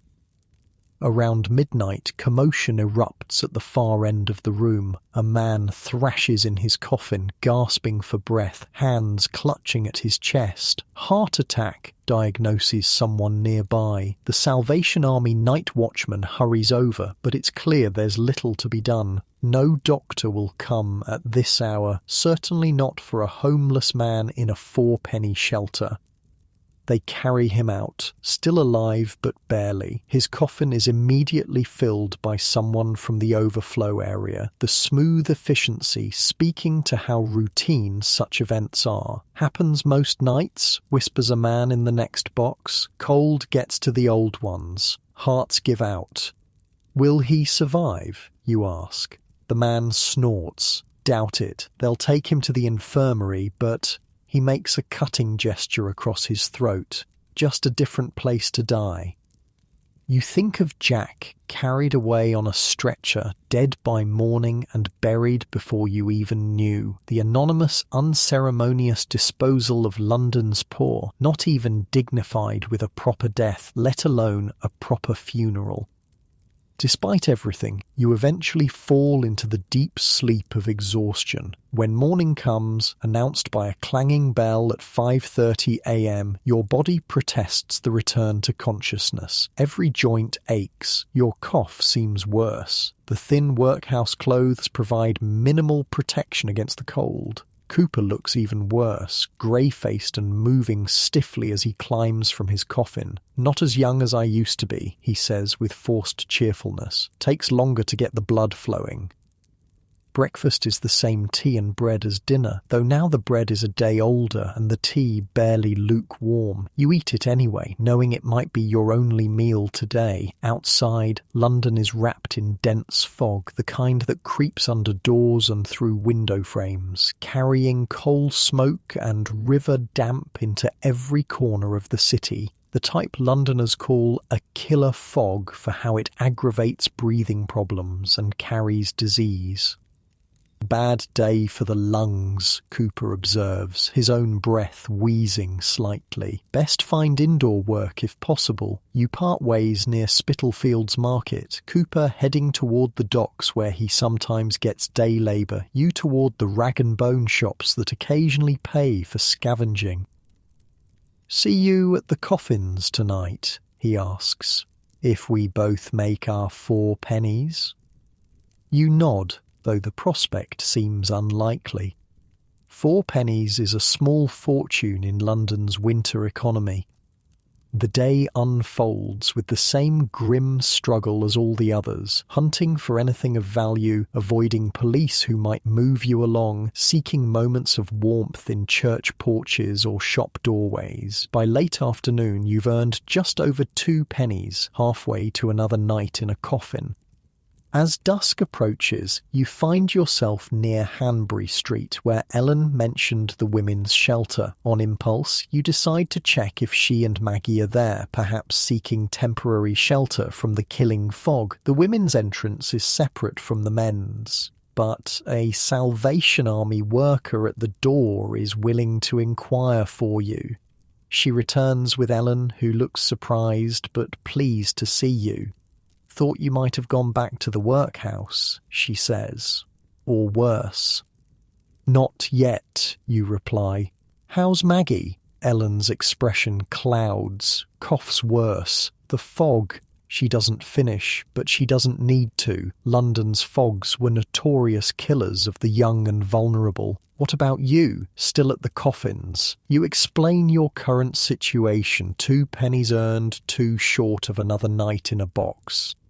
Ellen nods, understanding. The whole system's designed to keep us scrambling, isn't it? Never quite enough to get ahead, just enough to stay alive and keep hoping. Her insight strikes you as profound. The deliberate precarity of Victorian poverty. Not so little that you die outright, but never enough to escape. Just the continuous grinding struggle to earn your next few pennies, your next meal, your next night's shelter.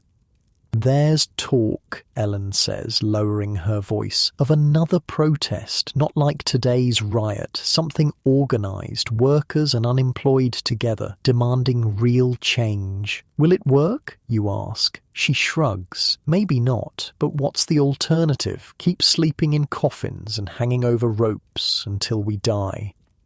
As you bid Ellen goodbye, promising to check on her and Maggie again soon, her words echo in your mind. What is the alternative? Individual charity helps temporarily, but changes nothing fundamental. Riots bring attention, but often harm the very people they're meant to help. Reform moves at a glacial pace while people freeze and starve in real time. The fog thickens as evening approaches, turning London into a ghost city of shadowy figures and muffled sounds. Your cough worsens with each breath of the toxic air. The 2 pennies in your pocket feel heavier with the knowledge that they're only half what you need. Near Covent Garden, you encounter a group of men huddled around a small fire in a metal barrel, the flames casting eerie shadows through the fog. Penny for a spot by the fire, offers one, eyeing your workhouse clothes with the practiced assessment of someone who knows exactly how desperate you are. You hesitate, then hand over one of your precious pennies. The warmth is worth it, if only for a few minutes. Your fingers, numb with cold, tingle painfully as feeling returns. "Where you sleeping tonight?" asks the man who took your penny, a burly fellow with a scar running from eye to jaw. "Don't know yet," you admit. "Got 1 penny left, need 3 more for a coffin." He nods, unsurprised. "Could try the Arches. Some of us are heading there later. Safety in numbers." The Arches, the spaces beneath London's many railway bridges, were notorious homeless encampments. Dangerous, but free, they attracted those too poor or too proud for the workhouse. "Thanks," you say, "but I'm hoping to earn more before night." He shrugs. "Suit yourself. Offer stands if you change your mind." As you warm yourself, conversation swirls around the fire. News of the riot, rumours of police raids on homeless camps, stories of churches opening their doors for the particularly brutal nights, the shared intelligence of London's street community, vital information passed from person to person in the absence of newspapers or official notices for the poor. "Heard the Sally Army's opening extra space tonight," offers an elderly man, his beard more ice than hair in the freezing fog. "On account of the weather, might get in for less than usual." The news sparks hope. Perhaps the 4-penny coffin would accept 2 pennies tonight. As an emergency measure, it's worth trying, at least. You thank the men around the fire and continue toward Burn Street, moving carefully through fog so thick you can barely see a few feet ahead. The streets are eerily quiet, as though London itself is holding its breath in the frigid air. The queue outside the coffin house is even longer than the previous night, stretching around the corner and out of sight in the fog. Your heart sinks at the sight. They'll be turning people away long before you reach the front. "Looking for a bed?" asks a voice beside you. It's Billy, the coffin house boy. "Don't have enough," you admit, showing your 2 pennies. "Hoped they might make an exception in this weather." Billy shakes his head. "Not a chance. They're already packed. Some paying extra to share coffins tonight." He hesitates, then lowers his voice. "But I know another way, for them as only has a penny or 2. "The situp?" you ask, the prospect filling you with dread after experiencing the relative comfort of the coffin. Nah, something else, something new. Follow me. Intrigued, you follow Billy through the fog, away from the coffin house and deeper into the maze of East End streets. After several turns, you arrive at a nondescript building with no identifying signs. A small queue has formed outside, mostly women and children, with a few elderly men. What is this place, you ask? Salvation Army Experimental Shelter, Billy explains proudly. Captain Wilson runs it, different from the others. Pay what you can, even if it's nothing. No preaching, no work requirements, just shelter. It sounds too good to be true. Why haven't I heard of it before? Billy grins. Because if everyone knew, it'd be overwhelmed. They keep it quiet, word of mouth only, for the most desperate. You join the queue, skeptical but hopeful. When you reach the front, a kindly-faced Salvation Army woman greets you with a smile, the first genuine smile you've received from an official in weeks. What can you afford tonight? She asks simply. 2 pennies, you reply, showing your coins. She nods. That's fine. Through there, dinner's being served in the hall. Inside is unlike any shelter you've experienced. The main hall has tables and benches like the coffin house, but there's a notable absence of monitors with sticks. People eat and talk freely. Some even laugh, a sound so rare in the homeless shelters that it momentarily startles you. Dinner is basic, but nutritious. Vegetable soup, bread, and even a small piece of cheese. You eat slowly, savouring each bite, the warmth spreading through your body. First time? Asks the woman who serves you. You nod. Captain Wilson believes in dignity, she explains. Says you can't save souls while stomping on them. Controversial, but he sticks to his principles. The sleeping arrangements are simple but humane. Mattresses on the floor of a large hall, segregated by gender but not by price. No coffins, no ropes, just a clean space to lie flat and sleep undisturbed. It's not luxury by any normal standard. The mattresses are thin, the hall is crowded, and privacy is non-existent, but compared to the sit-ups, hangovers, and even the coffins, it feels revolutionary. Shelter based on need rather than ability to pay. Assistance without humiliation. As you settle onto your assigned mattress, you wonder why this isn't the standard everywhere. Why most of London's poor are still forced to sit up all night for a penny or sleep in coffin-like boxes for 4.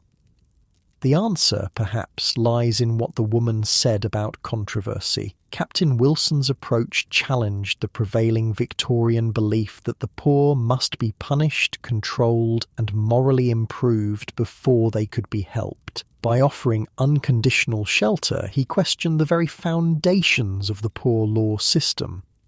One shelter, one compassionate captain could never solve London's vast homelessness crisis, but perhaps it represented something important, the beginning of a shift in thinking, a recognition that the poor deserved dignity, not just survival, that homelessness was a social problem requiring social solutions, not just individual moral reform.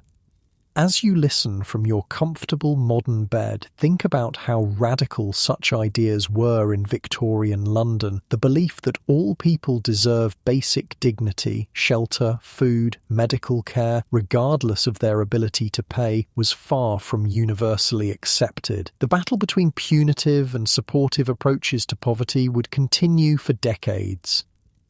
Next, we'll see how these competing philosophies played out in the lives of London's homeless as the Victorian era drew to a close, and whether society's attitudes truly began to change. But for now, appreciate the simple dignity of your private space, your freedom to sleep when tired, your right to basic comfort. These weren't privileges extended to London's poor, who paid with pennies, labour, and often their lives for the meagre shelter of situps, hangovers, and coffins.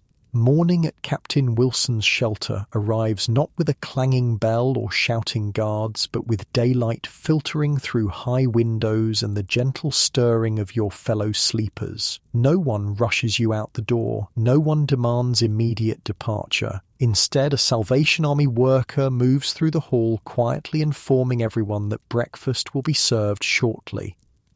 The contrast with other shelters is stark enough to feel dreamlike. You half expect to wake up hanging over a rope or crammed in a wooden box, the humane treatment nothing but a cruel fantasy. But the breakfast is real. Porridge with actual milk, bread that isn't stale, and tea with sugar. You eat slowly, savouring each bite, still disbelieving of your luck in finding this place. Across the table sits a thin man in his 50s, meticulously breaking his bread into equal pieces before eating them one by one. "First time here?" he asks, noticing your expression. You nod. "Been coming 3 months now," he says. "Since Captain Wilson opened it, changed everything for me, was in the spikes before that, and the penny sit-ups when I could afford them. Why isn't every shelter like this?" you ask.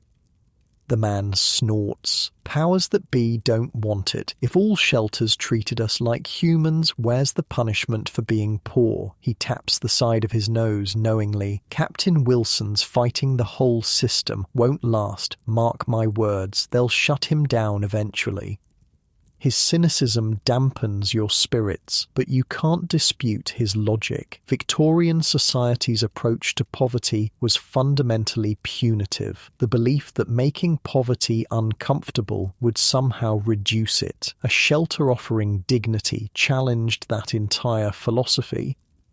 After breakfast, Captain Wilson himself addresses the assembled group, about 30 men and women of varying ages, all bearing the unmistakable look of long-term destitution. Unlike the stern, judgmental Salvation Army officers you've encountered elsewhere, Wilson is a slight, gentle-spoken man with kind eyes and a quiet voice that nonetheless commands attention. "The weather forecast suggests we've seen the worst of this winter," he announces, "but our doors remain open to all who need shelter, regardless of means. Pay what you can, when you can. Your humanity is not measured by the pennies in your pocket." A murmur of appreciation runs through the room. For many present, this may be the first time they've been spoken to with respect in months or even years. "For those seeking work," Wilson continues, "we have connections with several factories and shops willing to hire without references.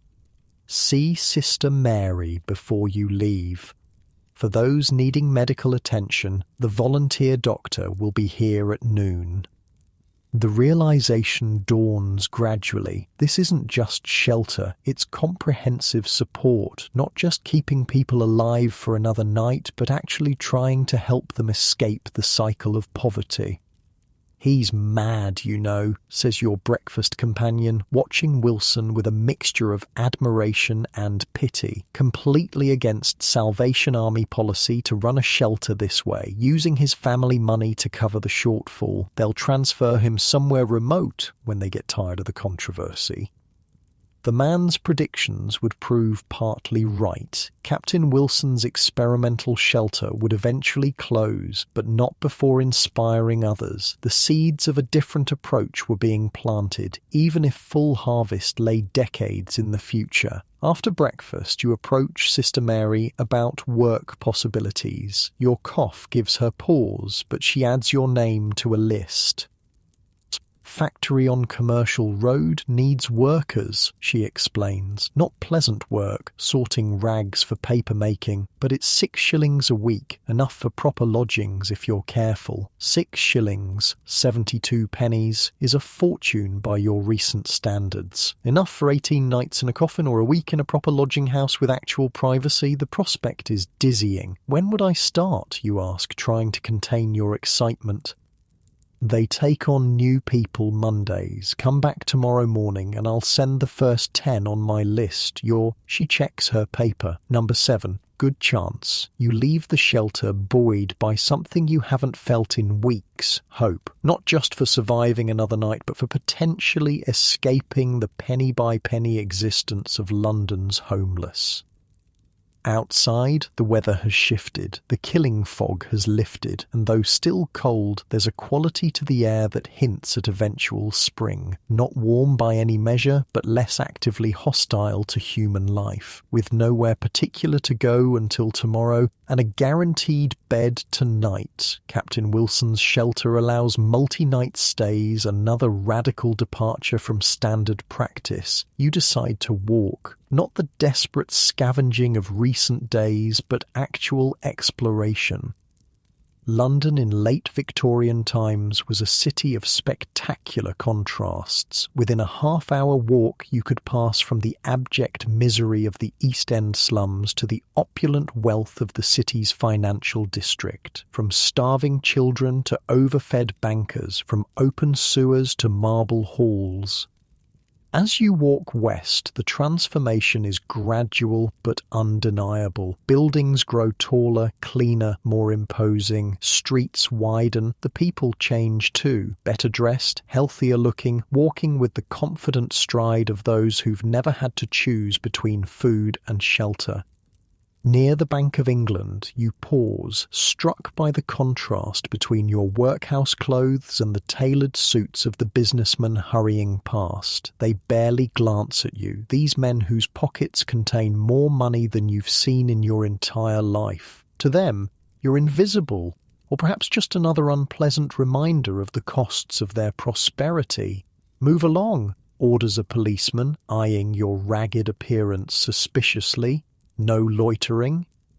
In Victorian London, simply existing while poor in a wealthy area was enough to attract police attention. The unwritten rule was clear. Poverty should remain invisible to those who might be discomforted by its reality.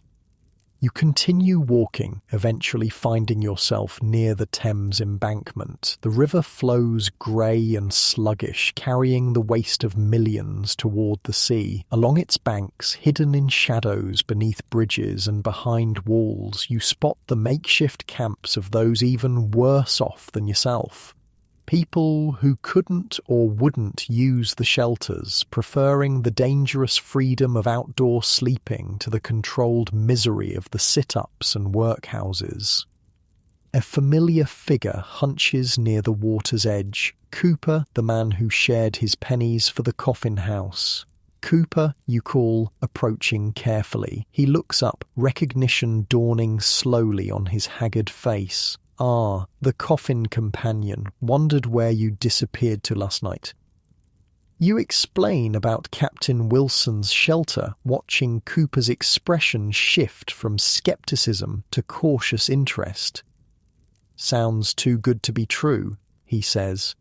What's the catch?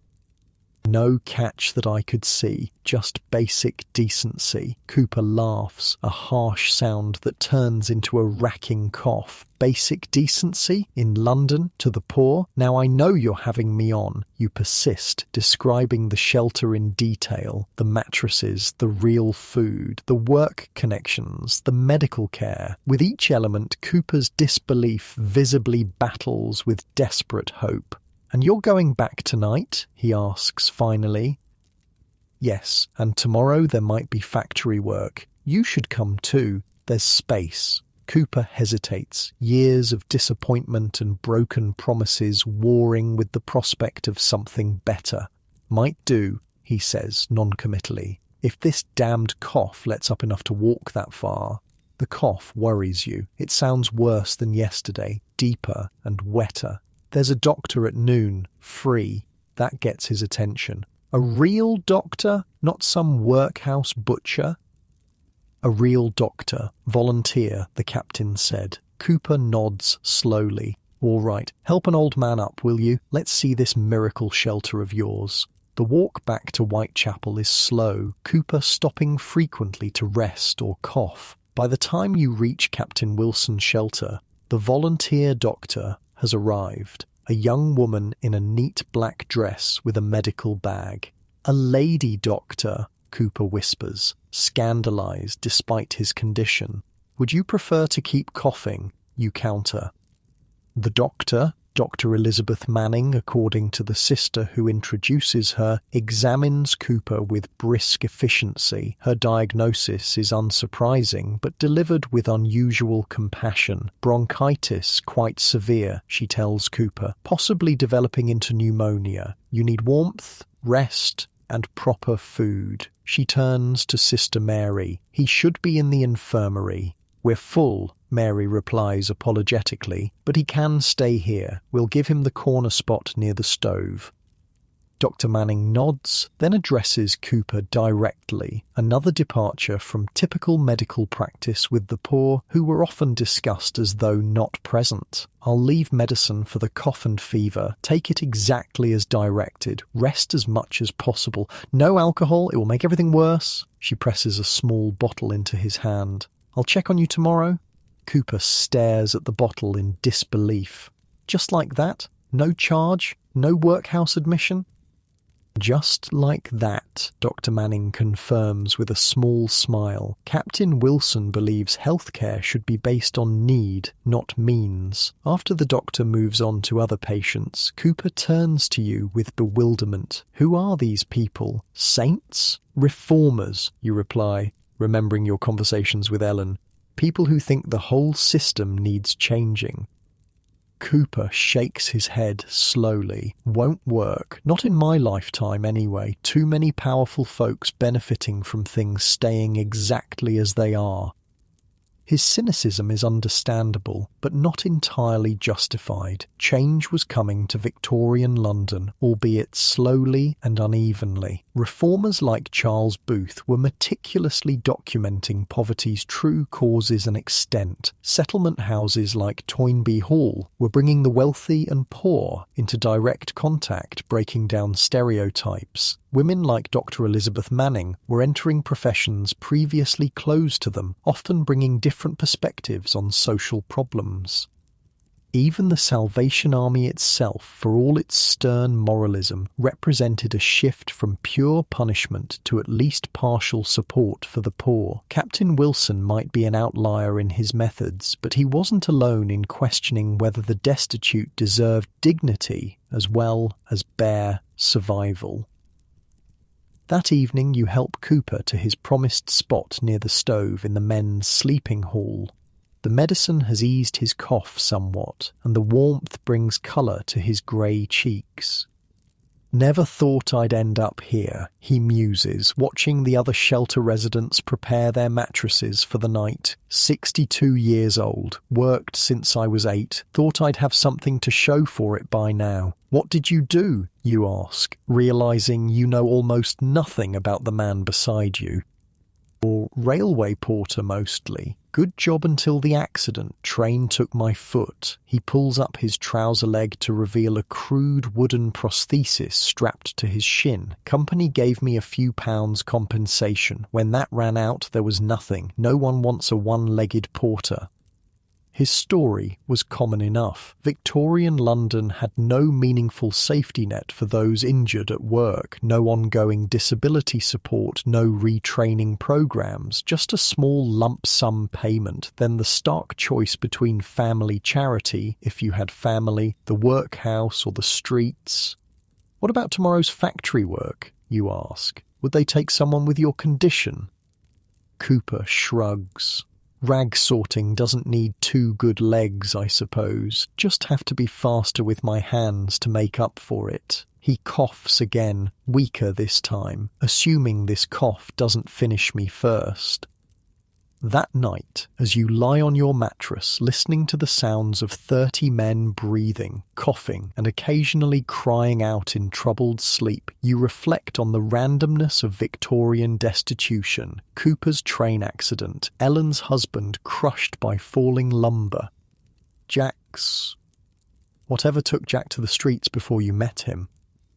None chose poverty, none deserved it by any reasonable moral standard, yet all suffered as though they had committed terrible crimes, punished by a system that viewed their very existence as problematic. Morning brings renewed hope. It's Monday, the day new workers are sent to the commercial road factory. You wake early, both excited and nervous. Sister Mary had said you were 7th on the list, but what if there were changes? What if the factory decided they needed fewer workers?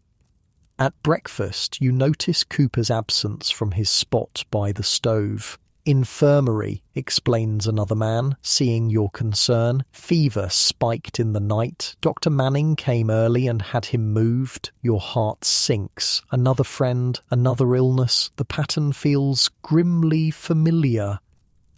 The shelter infirmary, you ask, remembering Mary had said it was full. The man nods. Captain made space, said the old fellow wouldn't survive a workhouse hospital. At least Cooper was getting proper care, not left to die on a workhouse pallet like Jack. It was a small mercy, but in Victorian London, small mercies were often all the poor could hope for. After breakfast, you join the group waiting for factory placement. 9 men and women of various ages, all showing the same mixture of hope and skepticism on their worn faces. Sister Mary arrives with a 10th person, Ellen without Maggie. "Ellen!" you exclaim. "Where's Maggie?" "School," she says with evident pride. "Captain Wilson arranged it. They're taking her at the mission school, no fees." The idea of Maggie in school rather than begging or scavenging on London streets feels like a small miracle. Education was the most reliable escape route from poverty, but usually completely inaccessible to homeless children. "I couldn't take factory work before," Ellen explains, "not with Maggie to watch. But now..." As Sister Mary leads your group through London's morning bustle, you and Ellen exchange stories of the past days. She's been at Captain Wilson's shelter almost from the beginning, one of his first success stories as Maggie's health improved with regular meals and warm sleeping quarters. "The captain says I can train as a laundress once I've saved enough from the factory," she tells you. "Skilled work, better wages." The commercial road factory is a hulking brick building belching smoke from multiple chimneys. The noise hits you before you even enter. The clatter of machinery, shouts of foremen, the general din of industrial production. Inside is a vision of Victorian industry at its most chaotic. Enormous rooms filled with workers sorting vast piles of rags, everything from fine silks to filthy burlap, all destined to become paper. The air is thick with dust and lint, making everyone cough. The heat from steam-powered machines is oppressive after the winter cold outside. A stern-faced manager inspects your group like livestock at auction, checking hands for dexterity, eyes for sharpness, lungs for stamina. 3 are rejected immediately: an elderly woman, a man with an obvious limp, and a youth who can't stop coughing in the dusty air. You hold your breath during your own inspection, willing your lungs to cooperate. The manager pinches your forearm, grunts with satisfaction at finding some muscle, and moves on. You've passed. Ellen passes too. 6 of the original 10 are accepted, assigned workstations, and given brief instructions. The pay is as promised, 6 shillings a week, with an extra shilling bonus for those who exceed their sorting quotas. The work is mind-numbing but straightforward. You stand at a table piled with rags, sorting them by material type and quality into different bins. Cotton here, wool there, linen in another, silk in its own special container. Hour after hour, your hands move mechanically while your mind drifts. By day's end, your back aches, your fingers are raw, and you've breathed in so much lint that every cough brings up coloured phlegm. But you've completed your first day of proper employment since arriving in London, when the foreman hands you a shilling for the day's work. It feels like victory. Outside, Ellen waits, her own shilling clutched tightly. "We did it," she says, grinning despite her obvious exhaustion. "Honest work, honest pay." You walk back to the shelter together, comparing notes on your respective workstations, bosses, and sorting techniques. The simple normalcy of the conversation, two workers discussing their jobs, feels alien after weeks of focusing solely on survival. At the shelter, you immediately ask after Cooper. Sister Mary's expression tells you everything before she speaks. "The fever broke this afternoon," she says gently, "but his heart gave out shortly after. He went peacefully."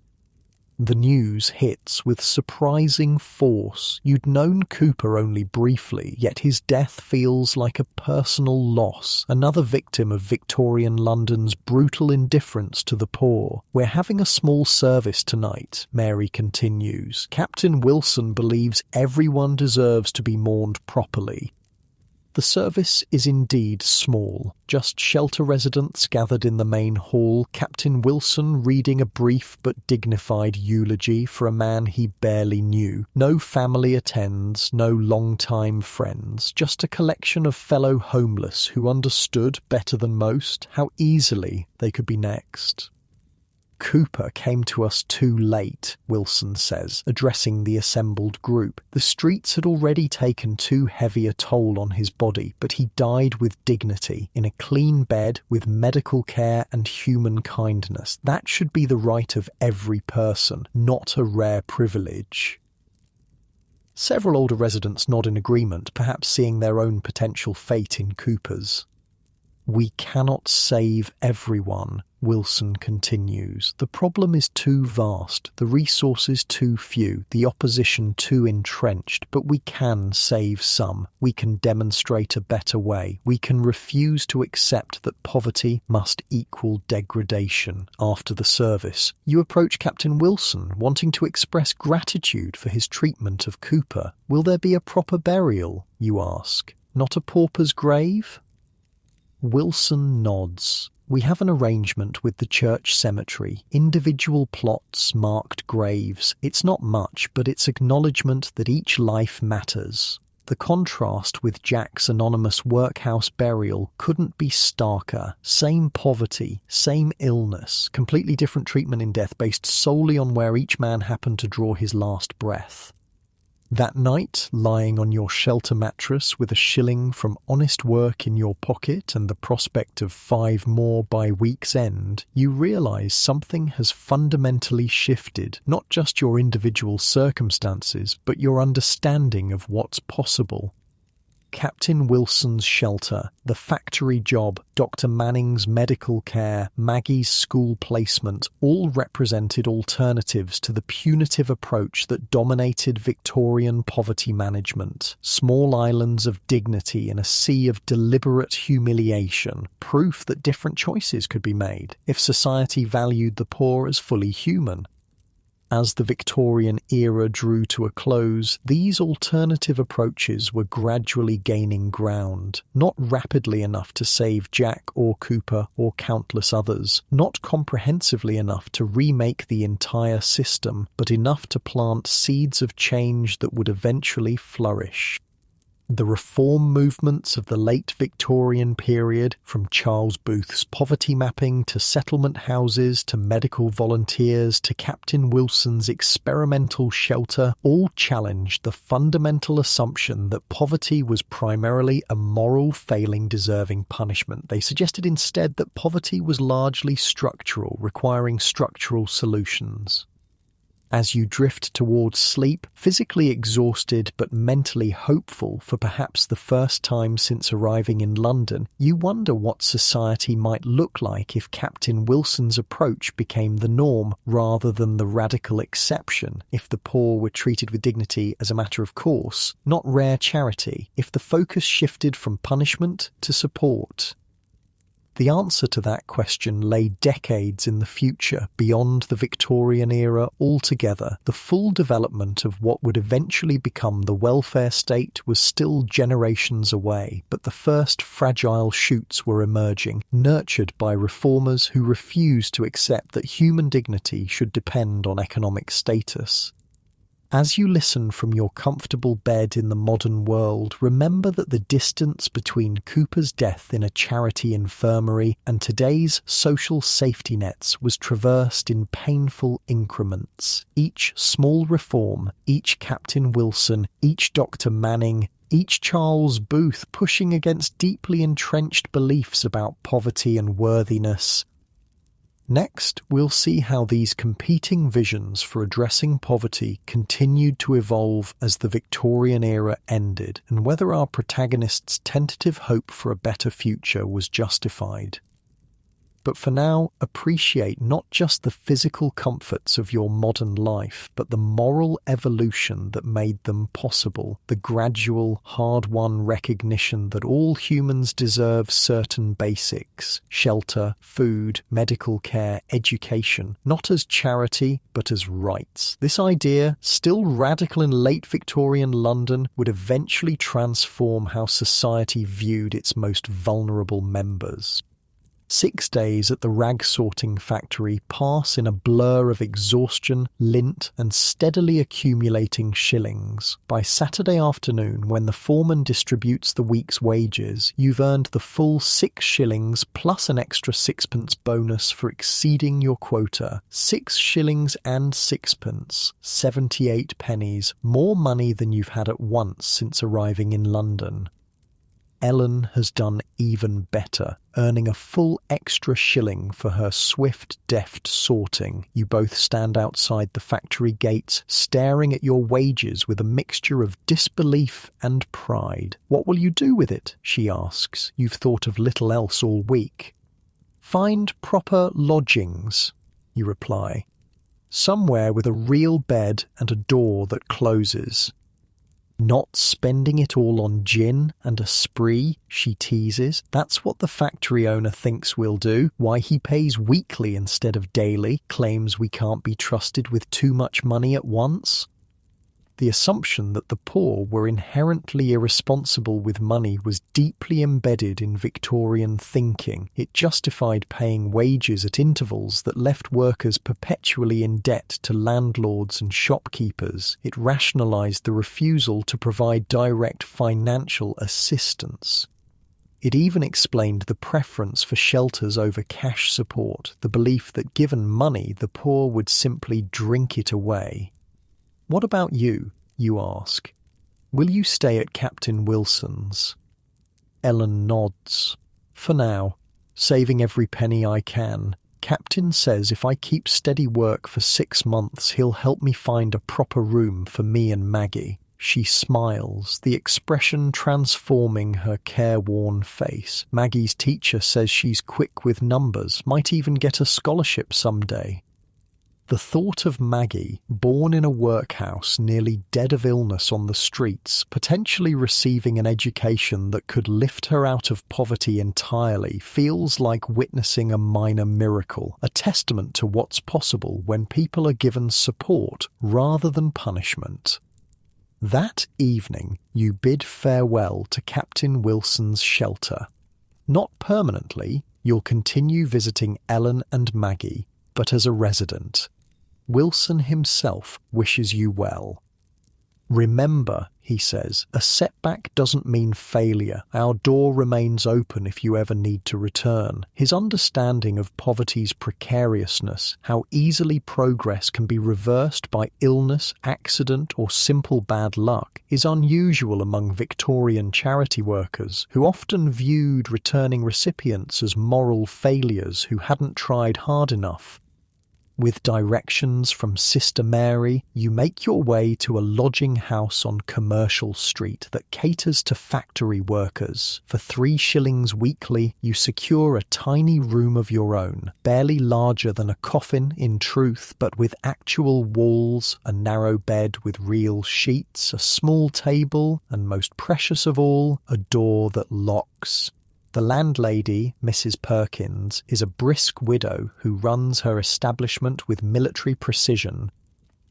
Rent due Saturday evening, she informs you. No alcohol, no women, no rowdiness. Breakfast provided, other meals your own affair. Break the rules, you're out without refund. The rules are strict but fair, and the privacy is worth every restriction. That first night in your own room lying on a real mattress with an actual pillow beneath your head, the contrast with the sit-ups, hangovers and coffins is so stark it brings tears to your eyes.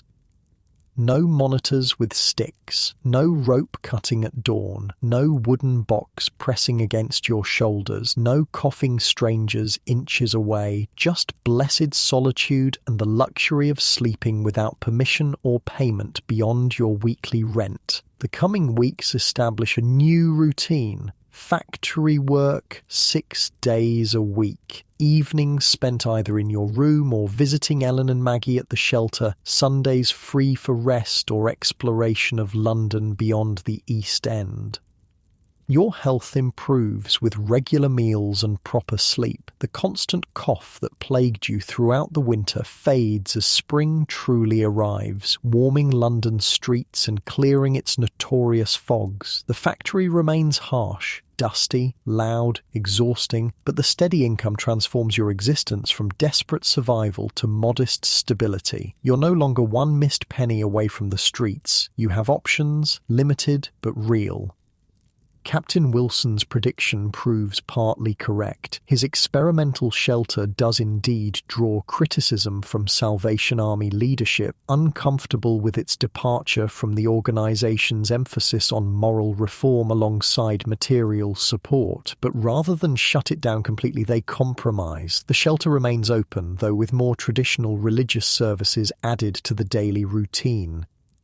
Ellen and Maggie stay there through spring and into summer. Maggie's education progresses remarkably, her quick mind blossoming with proper nutrition and stimulation. Ellen masters advanced techniques in the rag factory, earning consistent bonuses that bring her weekly wages to nearly 8 shillings, a fortune by the standards of London's working poor. One Sunday in late summer, you visit them at the shelter, bringing small gifts, a hair ribbon for Maggie, a sturdy work apron for Ellen. You find them in the shelter's small garden, Maggie practicing her letters while Ellen mends clothes. "We have news," Ellen announces, unable to contain her smile. "Captain Wilson found us a room in a proper house with a respectable family, 2 shillings weekly plus helping with their laundry business." "When do you move?" you ask, genuinely delighted for them. "Next Saturday," Maggie pipes up, clearly excited, "and I'm staying in school. The captain arranged everything." Their progress from desperate street survival to stability feels personally significant, a vindication of the belief that poverty isn't inevitable or deserved, but can be overcome with proper support. As summer turns to autumn, London transforms again. The killing heat of August, almost as dangerous to the poor as winter's cold, gives way to more temperate days. The streets fill with vendors selling the harvest bounty. Even the East End seems less grim in the golden light of September. Your own circumstances continue to improve incrementally. A promotion at the factory moves you from rag sorting to operating one of the simpler machines. With a corresponding increase in wages, you're able to afford better food, an occasional new item of clothing, even small luxuries like a book or newspaper. One crisp October evening, walking back to your lodgings from the factory, you pass a Salvation Army shelter, not Captain Wilson's, but a traditional penny sit-up. The queue outside is already forming, men and women with the same hollow-eyed desperation you recognise from your own time on the streets. You stop, hand straying to the coins in your pocket. You could help someone, pay for a coffin instead of a sit-up, make one night marginally more bearable for a stranger. But as you watch, the futility of such a gesture becomes clear. One night's slightly better shelter wouldn't change anything fundamental. The person would still wake tomorrow with the same lack of options, the same desperate scramble for pennies, the same choice between inadequate alternatives. What had made the difference for you wasn't charity but opportunity, steady work, proper housing, education for those like Maggie, the things Captain Wilson's approach prioritised over the moral policing and deliberate discomfort of traditional shelters. As winter approaches again, you can't help remembering the previous year, the desperate nights in sit-ups and hangovers, the brief luxury of the coffin, Jack's death in the workhouse, Cooper's more dignified but equally final end at Captain Wilson's. Despite your relative stability, you remain acutely aware of how precarious your position is. One accident at the factory, one serious illness, one unscrupulous landlord, and you could easily find yourself back in the queue for a penny sit-up or 2-penny hangover. This understanding that poverty is often circumstantial rather than characterological was gradually spreading among Victorian reformers, though far too slowly for those suffering in the present. December brings an unexpected encounter. Passing through Spitalfields Market, you spot a familiar face. Billy, the boy from the coffin house. He's taller now, his clothes somewhat better, though still obviously poor. "Remember me?" he asks, grinning the same gap-toothed smile, though with a few more adult teeth now. "Of course," you reply. "Still at the coffins?" He shakes his head. "Got proper work now, delivery boy for a printer, sleep in his attic even." His pride is evident. "What about you? Still hanging over ropes?" You laugh. "Factory work, got a room on Commercial Street, moved up in the world, eh? Both of us." There's something heartening about Billy's progress, another data point suggesting that with the right opportunities, escape from absolute poverty is possible. Not guaranteed, not easy, but possible. "They're changing things, you know," Billy tells you. At the coffins and hangovers, Captain Wilson's ideas catching on bit by bit, some places letting people sleep flat without paying the full 4 pennies, some even giving blankets now. These small improvements might seem trivial by modern standards, the bare minimum of human dignity, but represented significant shifts in how Victorian society approached homelessness. The recognition that even the destitute deserved certain basics was slowly taking root. As the new year approaches, Ellen invites you to join her family for a modest Christmas celebration in their new room. The space is small but immaculately kept, transformed by Ellen's careful touches into a true home. Maggie proudly shows you her school achievements, neat rows of sums and letters, a certificate for good attendance. "Never thought we'd have this," Ellen confesses quietly, while Maggie arranges her few treasured possessions. "After James died, I was sure we'd end in the workhouse, or worse. Captain Wilson made the difference, you suggest. She considers this, partly, but also luck. Being in the right place when his shelter opened, Maggie surviving that first winter, the factory having openings." She looks around her simple room with evident satisfaction. Most don't get these chances.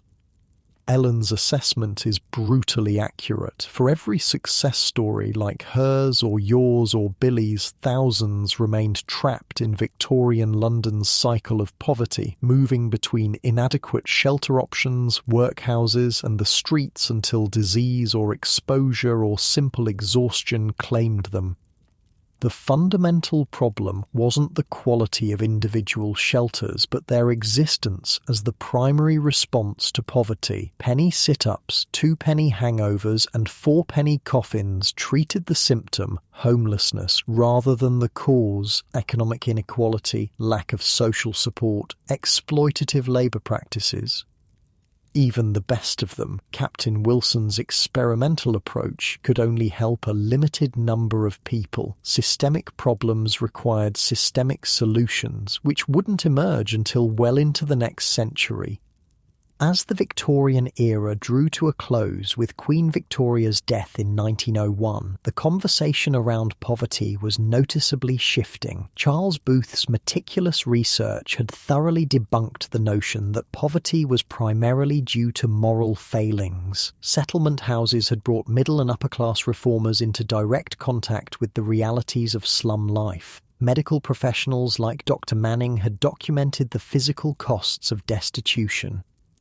The groundwork was being laid for more comprehensive approaches to poverty. Old age pensions, introduced in 1908, national insurance, 1911, eventually the full welfare state after World War II, the painfully slow recognition that society had collective responsibility for its most vulnerable members.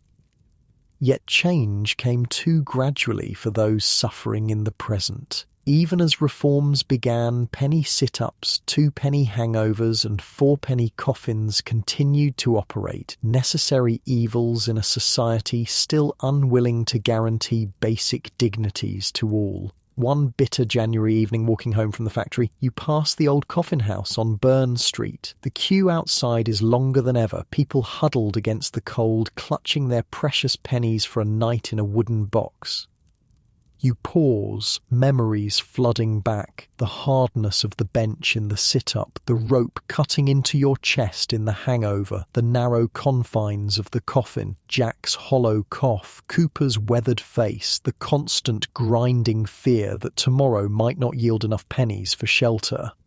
A young man at the back of the queue catches your eye, his expression a mirror of your own desperation a year earlier.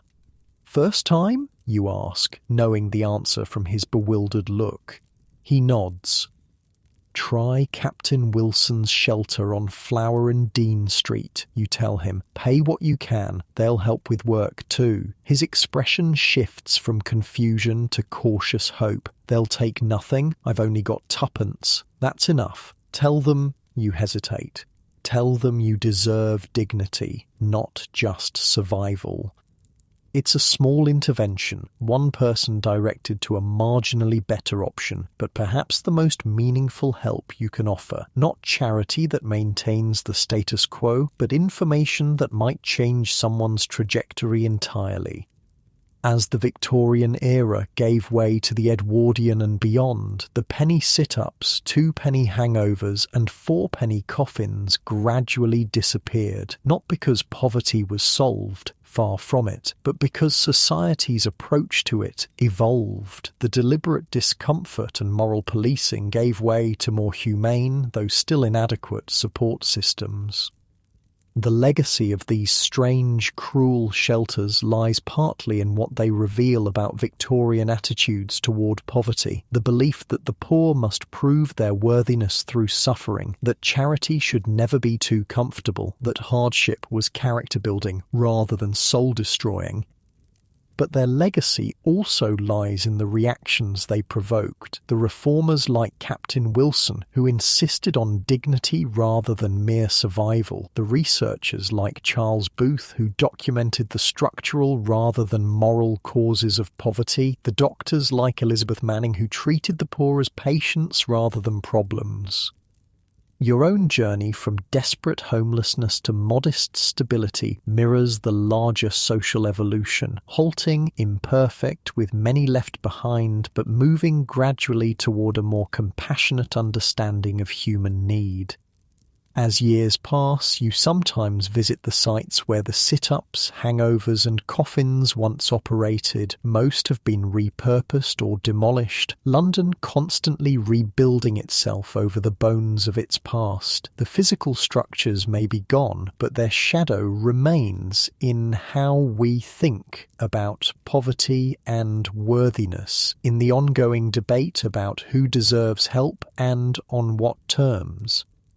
Ellen and Maggie's fortunes continue to rise modestly. By 1905, Maggie has indeed secured a scholarship to continue her education beyond the elementary level, practically unheard of for a girl of her background. Ellen manages the laundry business herself now, having bought it from her aging employers with years of carefully saved shillings.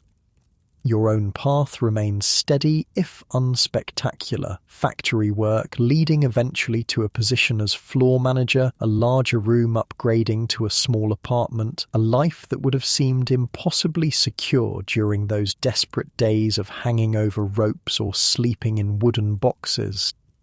Sometimes, on cold winter nights, you still wake suddenly, momentarily disoriented, expecting to find yourself on a bench with a monitor's stick prodding your shoulder, or crowded into a coffin-shaped box surrounded by coughing strangers. The psychological scars of extreme poverty don't fade completely, even when its physical realities are left behind. These moments of remembrance serve a purpose, though, keeping alive the understanding of how easily fate can turn, how thin the line between stability and destitution, how much individual outcomes depend on systemic supports or their absence. The penny sit-ups, 2-penny hangovers and 4-penny coffins of Victorian London represent both the callousness and the limited compassion of their era, inadequate solutions to profound problems, yet still preferable to nothing at all for those forced to use them. Their story matters not just as historical curiosity, but as a measure of how far we've come in recognizing human dignity as universal rather than earned through moral performance or economic success, and perhaps as a warning of how easily such gains can be reversed if we forget their hard-won lessons. As you lie in your comfortable modern bed, free from the constraints of Victorian poverty, free from the nightly scramble for pennies to avoid the streets, free from the indignity of sit-ups, hangovers and coffins, remember that this freedom isn't just physical, but philosophical. The freedom to see poverty as a social problem requiring collective solutions rather than individual moral failings deserving punishment. This shift in understanding, still incomplete, still contested, may be the most important legacy of those strange, cruel shelters where human beings once paid pennies for the privilege of sitting up all night, hanging over ropes or sleeping in coffin-shaped boxes. Feel the softness of your mattress, the warmth of your blanket, the privacy of your space. These comforts aren't just material luxuries that separate you from Victorian London's homeless. They represent the recognition that all humans deserve certain basics: shelter, rest, dignity, not as rewards for good behaviour or proof of moral worth, but simply because they are human. Let that recognition carry you gently toward sleep, grateful for how far we've come, mindful of how far we still have to go.